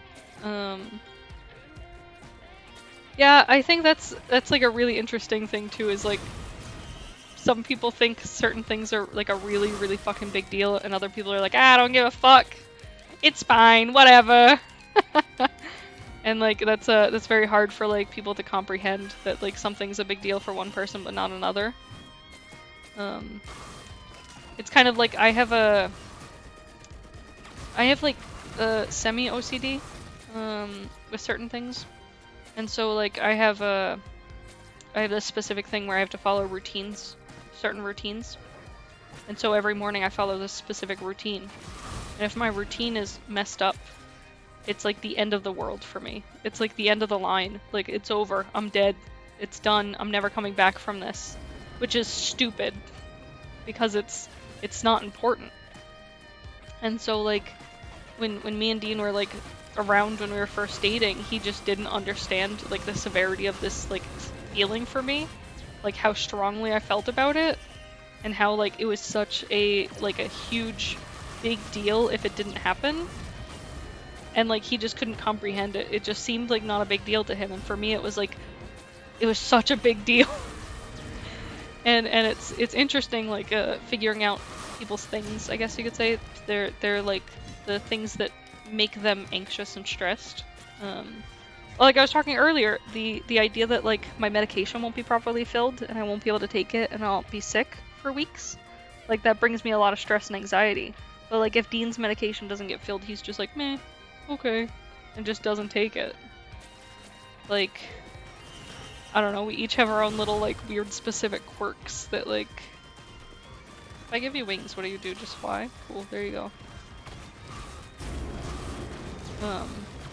But yeah, I don't know, people are so interesting.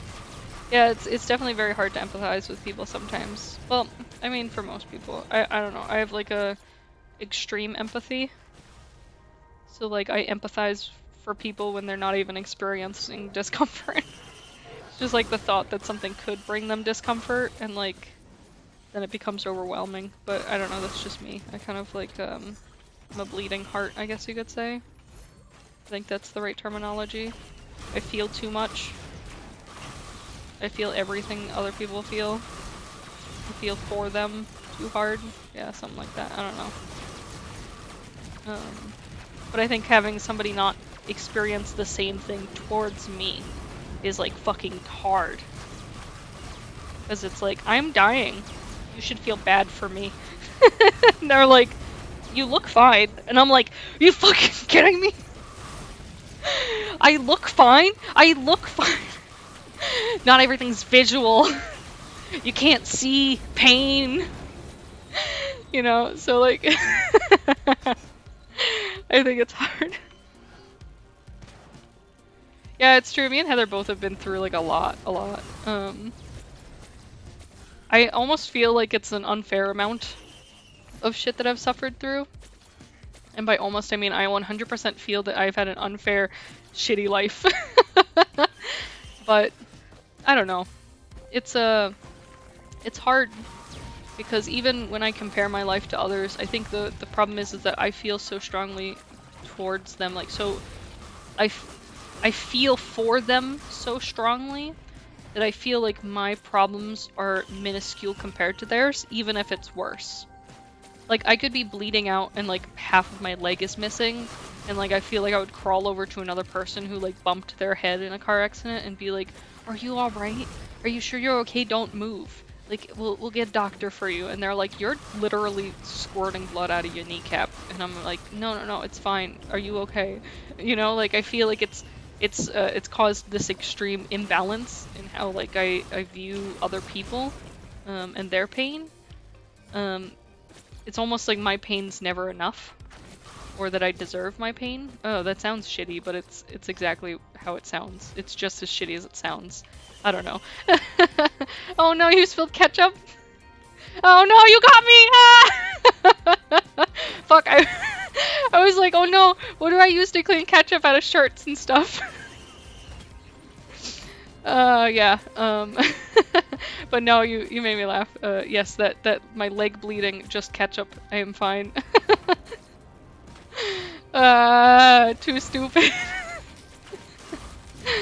But yeah, I don't know, I feel like, it's interesting to think about, like, how people perceive, pain and other people's pain. I think, like, for me,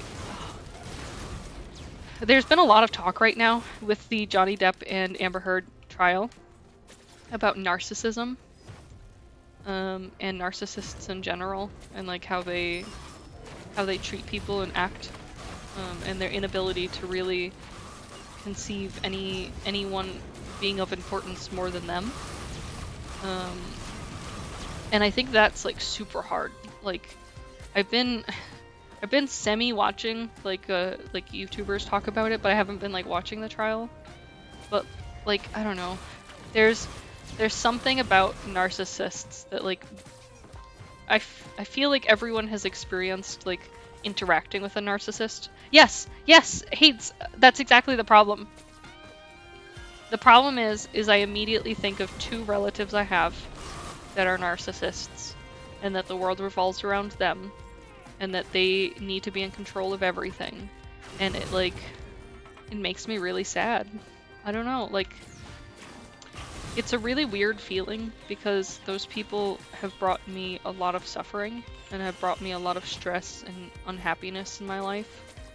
And like understanding their narcissism doesn't forgive their actions, but it almost makes me feel pity for them for the inability to experience things the way that I feel them. For the inability to experience things for other people. It's like so weird to think about, and it kind of like makes me sad that I feel that way. I want to be mad. I want to hate them. And so for me to feel pity for them feels wrong. And it's really, really hard. You know?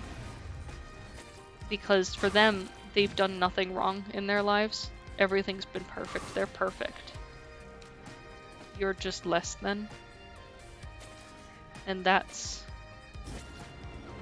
kind of a disgusting feeling. To think of yourself as not mattering to I don't know if the words I'm using are right. You don't matter to them at all. They only care about themselves and how the world benefits them. And like I cannot comprehend what it would be like to live in that way. And so like it makes me sad for them to like an insane degree. Am I gonna die again?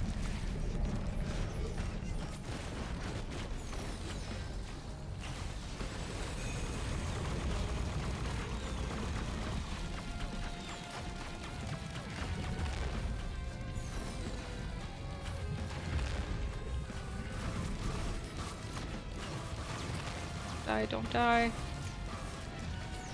It's hitting the wrong button. I was trying to hit R, but I was hitting 4. Big dumb. This is where I died last time. Oh no, I fell off. Fuck! Oh, I killed it. Yay! Yay! I didn't die! But anyways, I don't know. I can't imagine how people who aren't empathetic feel and experience life. It's really, really difficult for me. It just makes me feel really bad for them. Like, it's just so sad, the thought that they can't understand other people's pain. Oh, Heather, I love you. Hi. I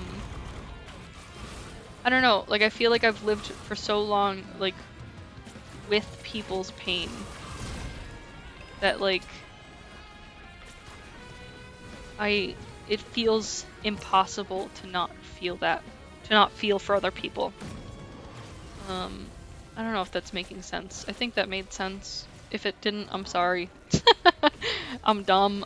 But if it did, haha, you understand. But yeah, I don't know, like, recently the discussions around narcissists have kind of been, like, leaving this, like, gross taste in my mouth. And it's just reminding me a lot of my past, and it's not good. Like, I don't like it. I don't know if you guys have ever had a narcissist in your life, and if you have, I'm really sorry. It's a really hard thing to deal with. I have to say, like, sometimes I think about, like, if I have kids, what it would be like to end up with like a child who's a narcissist, who like doesn't feel for people, who like doesn't understand people's pain, and like it just makes me so fucking sad. I don't know. It's kind of a weird thing to think about.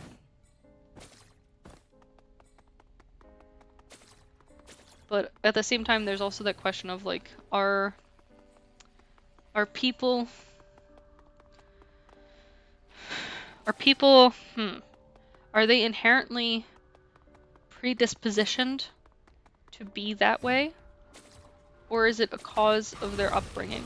And that's like that nurture versus nature thing, I guess. And I think that's an interesting thought. Because I'm sure that like a lot of parents who have like narcissistic or like really shitty children feel like it must be their fault. And like of course some of them must be their fault. Like it can't be like all of them's not their fault. But like the thought that like there could be something like that so out of your control and that you then have to live with forever, and it's like a choice between like basically like disowning and never seeing your child again, or like living with this struggle of a person who's just not a good person because they're not managing their issues properly. Like, I don't know. I don't know what I would do. Like, it feels bad.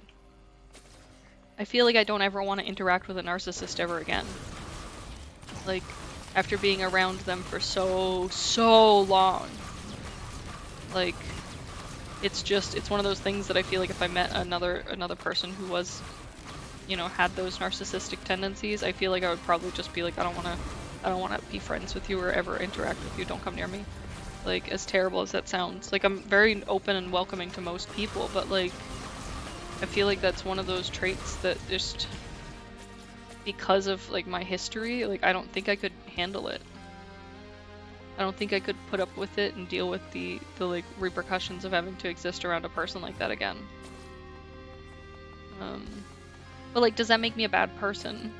You know, does it make them a bad person? Like, are they just naturally that way and it's wrong of me to like be like instantly judging them based on their personality trait that they don't have any control over? You know, like I have lots of questions like that. Like, how do you define someone as a bad person, and like, can you preemptively like figure that out?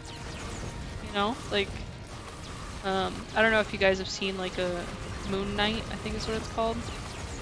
It's one of the new Marvel series things. I think it's Moon Knight. Is it Moon Knight? Anyone know? But like the gist is there's like two gods. Well, there's a bunch of gods, but there's two main gods in the story, and like one of them judges people prior to them doing something wrong, and one of them judges them after they've done something wrong. So like, is it even possible to judge somebody before they've done something wrong? I mean, there's the thought of like, any kid who's like gotten in trouble in school is gonna end up being like in prison. Like, that's judging somebody before they've done something wrong. Oh, you know, you grew up in the projects or a lower income area, you're gonna go to prison. Like, that's judging somebody before anything has happened, before any, you know, negative things have occurred. But then like the other option is, okay, well, they've already done the bad deed, you know, they've already hurt someone.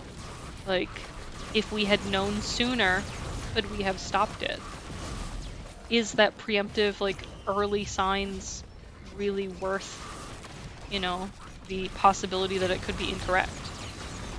I think that's something that's difficult to think about. I mean, it's like the thought that like serial killers always harm animals when they're kids. I don't know, like I've heard of other people harming animals due to like misunderstandings, due to their lack of cognitive relation, like to their lack of cognitive understanding of emotions and feelings and pain. People who don't experience pain, not realizing that pain is bad, you know? And like, how do you know that somebody has that trait, that they, let's say again, they don't experience pain, they don't have the receptors to feel pain? Like, how do you know that until they're older and like something's happened that they finally realize that that's, you know, not a thing? I mean, look at people with aphantasia, people who can't imagine things, they can't picture things in their head. Like, we didn't even know that was a thing until like not that long ago, because like there's just this assumption that this is a thing that everyone experiences and has. So like, what other traits are there that everyone experiences and has that, you know, maybe not everyone experiences and has? I mean, even something as simple as like sadness. You know, are there just people out there who don't comprehend how to feel sad or why to feel sad? Yeah. If you cut them, you can find out very quickly if they feel pain. That's what you'd think, but I think that would be a misconception, because a lot of teaching children is mimicking. You know, they see you, and they react based on how you react. It's kind of like the same thing where it's like if a kid falls, you're not supposed to be like, "Oh no, are you okay?"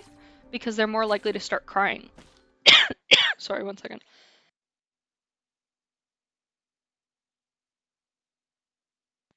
If you just play it off and help them up, it's a lot less likely that they'll cry because they're just like, "Oh, okay, I'm okay. You're not making a face that seems upset, so I'm not upset." And like, is that what they're doing? You know, they cut themselves and they're like surprised. And like you panic and you're like, "Oh god, are you okay? Oh no." And then they're like, "Oh, I should be upset about this. I should be in pain. I should be showing them something different than what I am currently." You know, so how much of it is like that? I don't know. I feel like it's a weird concept, but like also makes sense to me. Like the idea that like, why didn't you use the green square? I have the green square. Use the green square thing. Whatever. I don't know. It makes sense to me, but like maybe I'm wrong. I'm not an expert. I know everything about psychology and people. Oops, I fell. Fuck. Try to milk this for all it's worth and get over there. Oops. No, get out of here, sticky keys!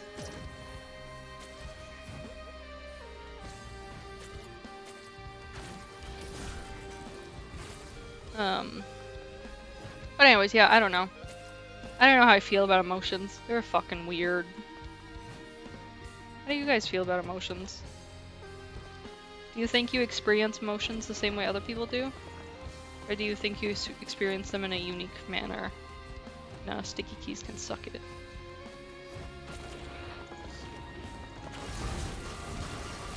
I guess, like, what I mean is, do you think everyone experiences emotions the same, or do you think there's some uniqueness to it? Oh, sniffles, I'm sorry. I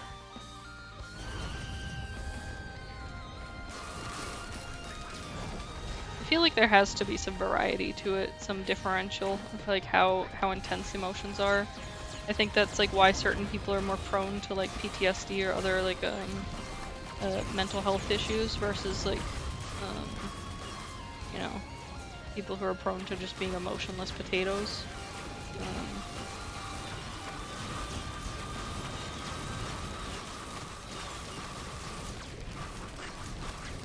It is interesting though. I don't know.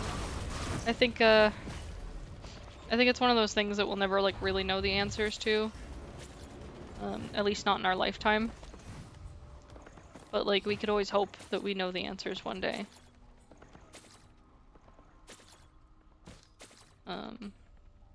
Okay guys, let's get dead. Yeah, final boss, death time. Look how cool I look though. I'm looking fly.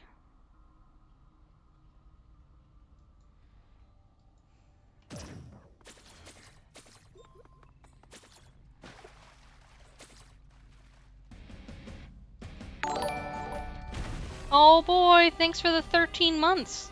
13 months subscribed, wow. That means you've been my best friend for 13 months. No, I'm just kidding. You've been my best friend for longer than that. I hope you're having a good day. How's your guys' kitchen doing, by the way?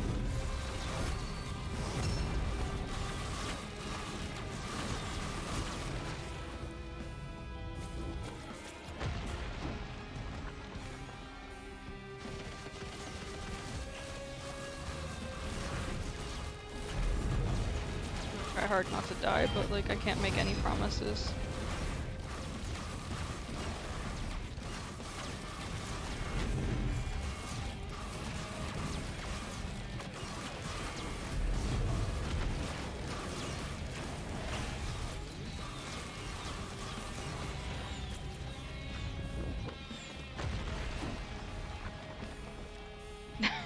Wine festival? Did you guys go to a wine festival?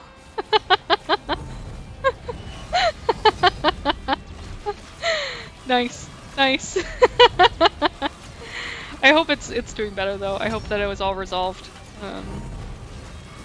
That's exciting. Your kitchen. I mean, I hope your kitchen was all resolved.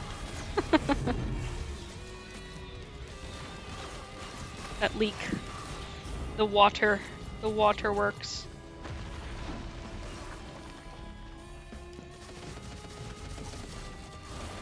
Oh, that's interesting. Actually, that's a good question. You should teach Charlie the difference between millipedes and centipedes. Do you know the difference? Oh, you guys should get a new floor. I believe in you. It'll be nice. Get something fancy and cheap.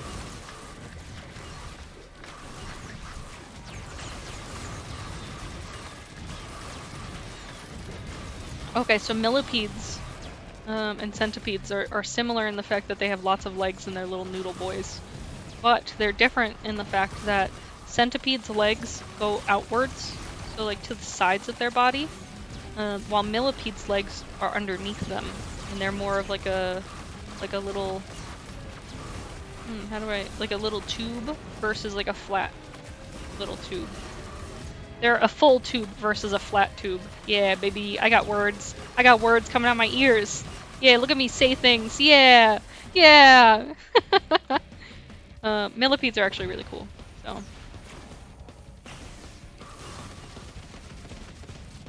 every once in a while, somebody will like send me a picture of a millipede, but you know.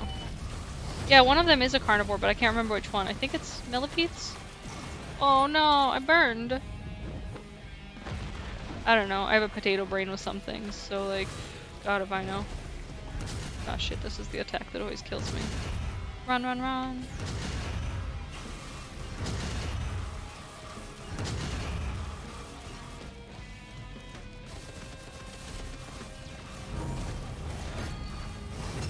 Oh, I think it's centipedes actually, because house centipedes eat like bugs, I believe. They eat spiders or something.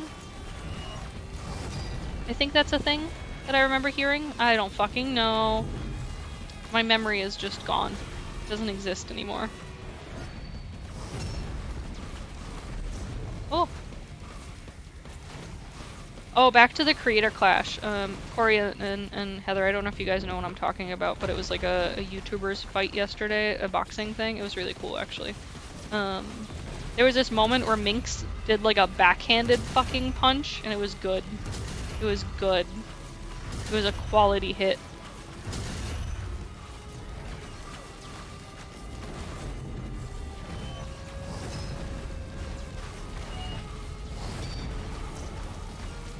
Find him in your bathtub. Where did he go? Where did he go?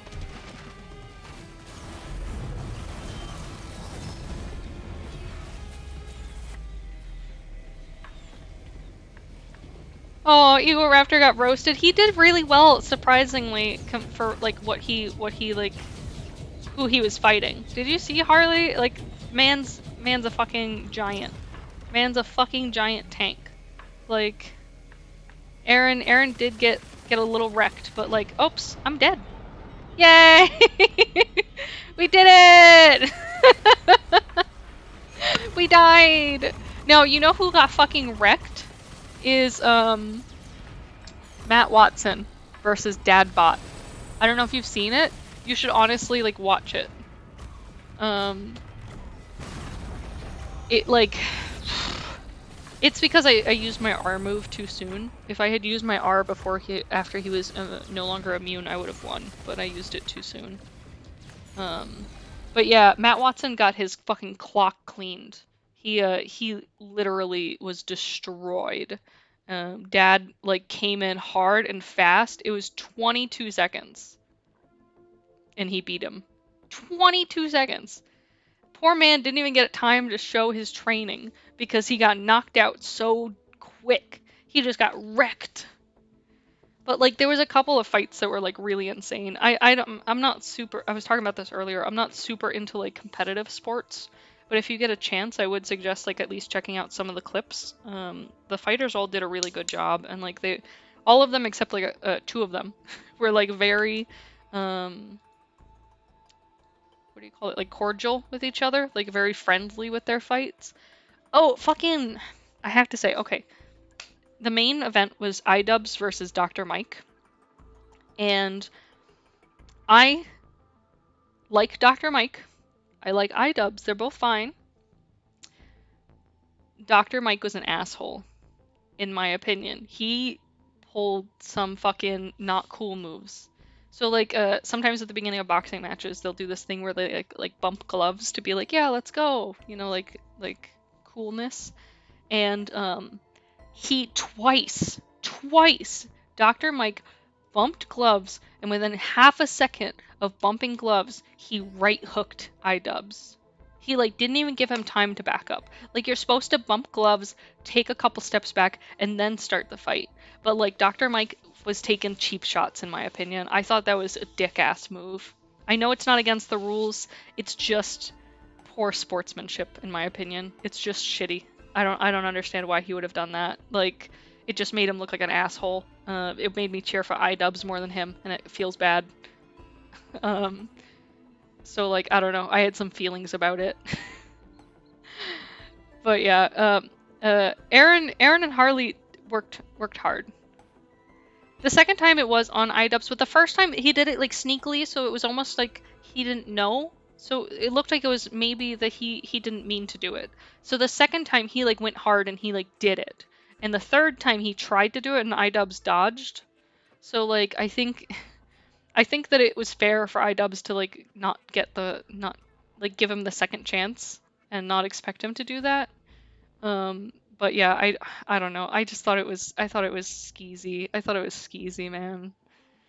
Everyone else except Justin Minks and Yodeling Haley seemed to like be very chill and like they worked really hard for their fights. But they also like didn't seem to like have grudges against each other. The TikToker Yodeling Haley seemed to like just, I don't know, not want to be there and not really like be happy to be there. Like she just seemed pissed and like I don't know. She didn't seem like she wanted to be there. She didn't seem like she wanted to be friends with anyone. She didn't seem like she wanted to like keep it chill. It was just like she came in, she was like I'll fight, I get my ass kicked and then I'm done with this bullshit. And that was kind of disappointing.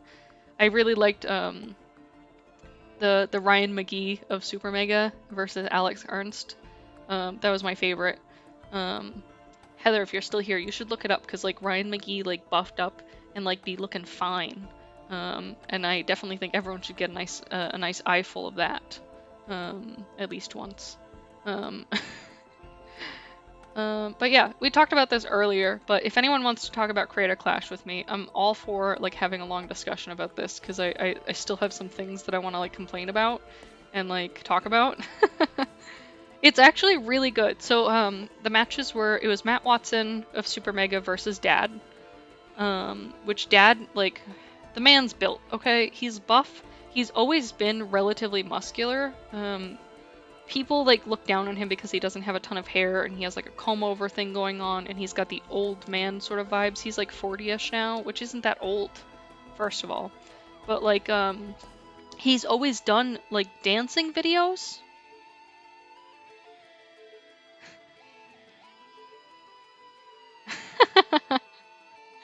That's funny.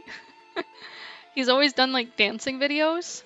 So like Dad's done a lot of like break dancing, or it requires like a lot of strength. He does like a lot of flips and like standing on his hands and stuff. So like he's always been strong. But like he like super buffed up for this and he destroyed Matt Watson. Then there was like Michael Reeves versus Graham Stephan. I still don't like. I think I said it earlier a couple times. I don't know much about Graham Stephan. He's strictly like an investment YouTuber. But Michael Reeves, he worked out. He worked out. Michael Reeves looked like a buff little man, who was ready to eat someone alive, which isn't much different from his normal like look. He just was more buff, so it was slightly scarier. The Odd Ones Out versus I Did a Thing was a really good match too. I feel bad because the Odd Ones Out, he was so like stun locked. He was so stunned and like in shock that like I think he wasn't ready for it. he was not ready for it. Not that he like didn't like train enough, but like I just don't think he was ready to get punched in the face. Like I think that he was physically ready, but mentally I don't think he was prepared to get punched in the face. And I did a thing. He's such you could like I was talking about it earlier. You could tell he's a really nice guy because I feel bad because like I want to talk about it, but I also don't want to spoil it. I'm sure you guys are gonna watch it later at some point. You should. But like I will spoil a couple things, so forgive me. But I want to talk about it. um, Also, I'm not playing another game. That's why I haven't started up because we're gonna be ending soon. But I just want to talk a little bit before we end. But yeah, so I did a thing is like already a little bit of a buff guy. And he bulked up and he's tall. And the odd ones out is tall too. But like when they started, like they were doing pretty good, and then I did a thing like got some really good hits in, and you could tell the odd ones out was like out of it. Like he was like showing signs of confusion, not being able to like really stand right. He just looked bad. Like you could tell he was done. And like I did a thing stopped hitting him because he's a nice guy and he saw that the guy was done. He wasn't going to keep pummeling him for no reason. And like the ref yelled at him and was like, keep punching him. And he was like, no, I'm not going to fucking keep punching him. And then they finally called it and they were like, no, it's done, fine. But he was so pissed at the ref for being like, just keep hitting him. Just keep hitting him in the face. And like, it's like, how dare you? Like, can't you see? Like, he's not doing okay. Like, what the fuck, bro? But yeah, it's definitely interesting. Um, he like he was pissed at the ref, um, for sure. And like it's even funny too because from what I understand, I did a thing posted today on Twitter, and he said he hoped that all the fighters were okay and there was no serious injuries. Like you know that he's a good guy when he's like he's worried about people.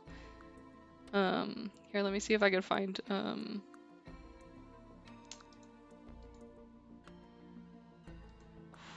found it. Oh gosh, look at this hit though. Look at this hit. Like look at this hit. Like you could tell he's done. You could tell he's fucking done. That hit was too hard. And it was like straight on. And it was the odd ones out birthday too, by the way. So he got like that wrecked for his birthday, and you could see him like falling over. Like the ref should have called it. He was very clearly like not okay. But yeah, I felt bad. And also his khaki shorts were so tight. Can I just say, like they were struggling to hold him down. The fact that he wore khaki shorts into the ring, like, okay, sir, like you do you. And also his I did a thing, his coming out song, and his dance. He had a little dance when he walked out. That was like very good. It was very funny with him and his like best friend. But yeah, it's great. Oh my gosh, you can see a picture of them later on that I did a thing's face is like fine, and then the odd ones out is like bruised as shit. But like, oh god, there's like pictures of them next to each other, and it's like, are you kidding me? Like, would be scared. Like, I'm not saying odd ones out is out of shape because he's definitely in shape, but also, did you see I did a thing? Alex is built. Like, I'd be afraid. But yeah, I don't know. I feel like it was a lot of fun. I really enjoyed it. And even like the Hundar fight. Hundar is fucking terrifying. Hundar is so scary. And AB, I thought he was gonna get whooped like immediately, but he really held his own against Hundar. Like I was surprised. I was like very proud of them both. A lot of them are old time creators. AB is from H3 Podcast. Hundar is from Muscle Party. And then he also did Cow Chop. No, who did Cow Chop? Was it Cow Chop? I don't remember. I can't remember. I think he did Cow Chop. The Odd Ones Out does animated videos. I Did a Thing does these really great videos where he makes cool things. Yeah, it's an old person thing. Fuck off. This is old person YouTube we're talking about. This is Jesse era YouTube. This is the best era YouTube. I mean, Aaron Hansen from the Game Grumps, Harley from Epic Mealtime, Michael Reeves from Michael Reeves, you know, Just a Minx from, again, Just a Minx, Internet Comment Etiquette with Eric, Animators versus Games, DJ Welch, you know, Super Mega, Matt and Ryan, Dad, like these are like old school, like good YouTube creators. I mean, Dad used to do so many videos as Nathan Barnett. He actually donated he did a song about the Neo Geo game cabinet. And in his music video, he shows this specific Neo Geo game cabinet, and that game cabinet was actually donated to like an arcade museum in the New England area. Let me see if I can find which one it is, because I've been to this museum. It's really nice.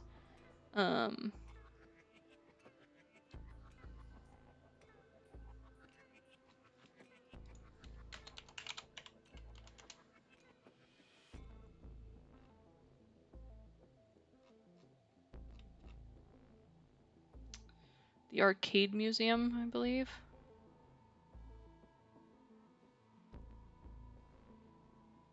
Yeah, but what arcade museum? Arcade Museum in Laconia, New Hampshire. Yeah, that's the one that I'm thinking of. Yeah, I've been to it a couple times. It's really nice, actually. When YouTube was first made, you just have no taste in people. And then iDubbbz and Dr. Mike. Dr. Mike is a newer YouTuber. And then Yodeling Haley is a TikToker that I know absolutely nothing about. So like, I don't know. I don't know much about Alex Ernst either. I'm trying to remember like any of the videos he's done, because he went against Ryan McGee, and that fight was good. Like, it was really good. Ryan just kept standing back up, and like I was cheering for him, and like oh, he was doing so good.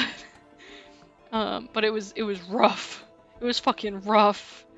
But yeah, it's gosh, yeah, it was good. It was good. They're not in their 40s. What the fuck are you talking about? The only one in their 40s is like Dad and like, I don't know. I think it's just maybe like Dad and like, I don't know how old Graham Stephan is. I mean, the Odd Ones Out is like 20 something. I Did a Thing, I think is like in 30. Like, a lot of them are not that old. How old are you, you little bitch? You're not that young either.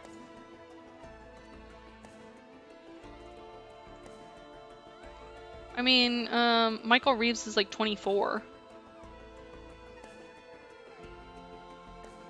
I don't remember how old that TikToker is. 30 plus is old. So it wasn't all old people.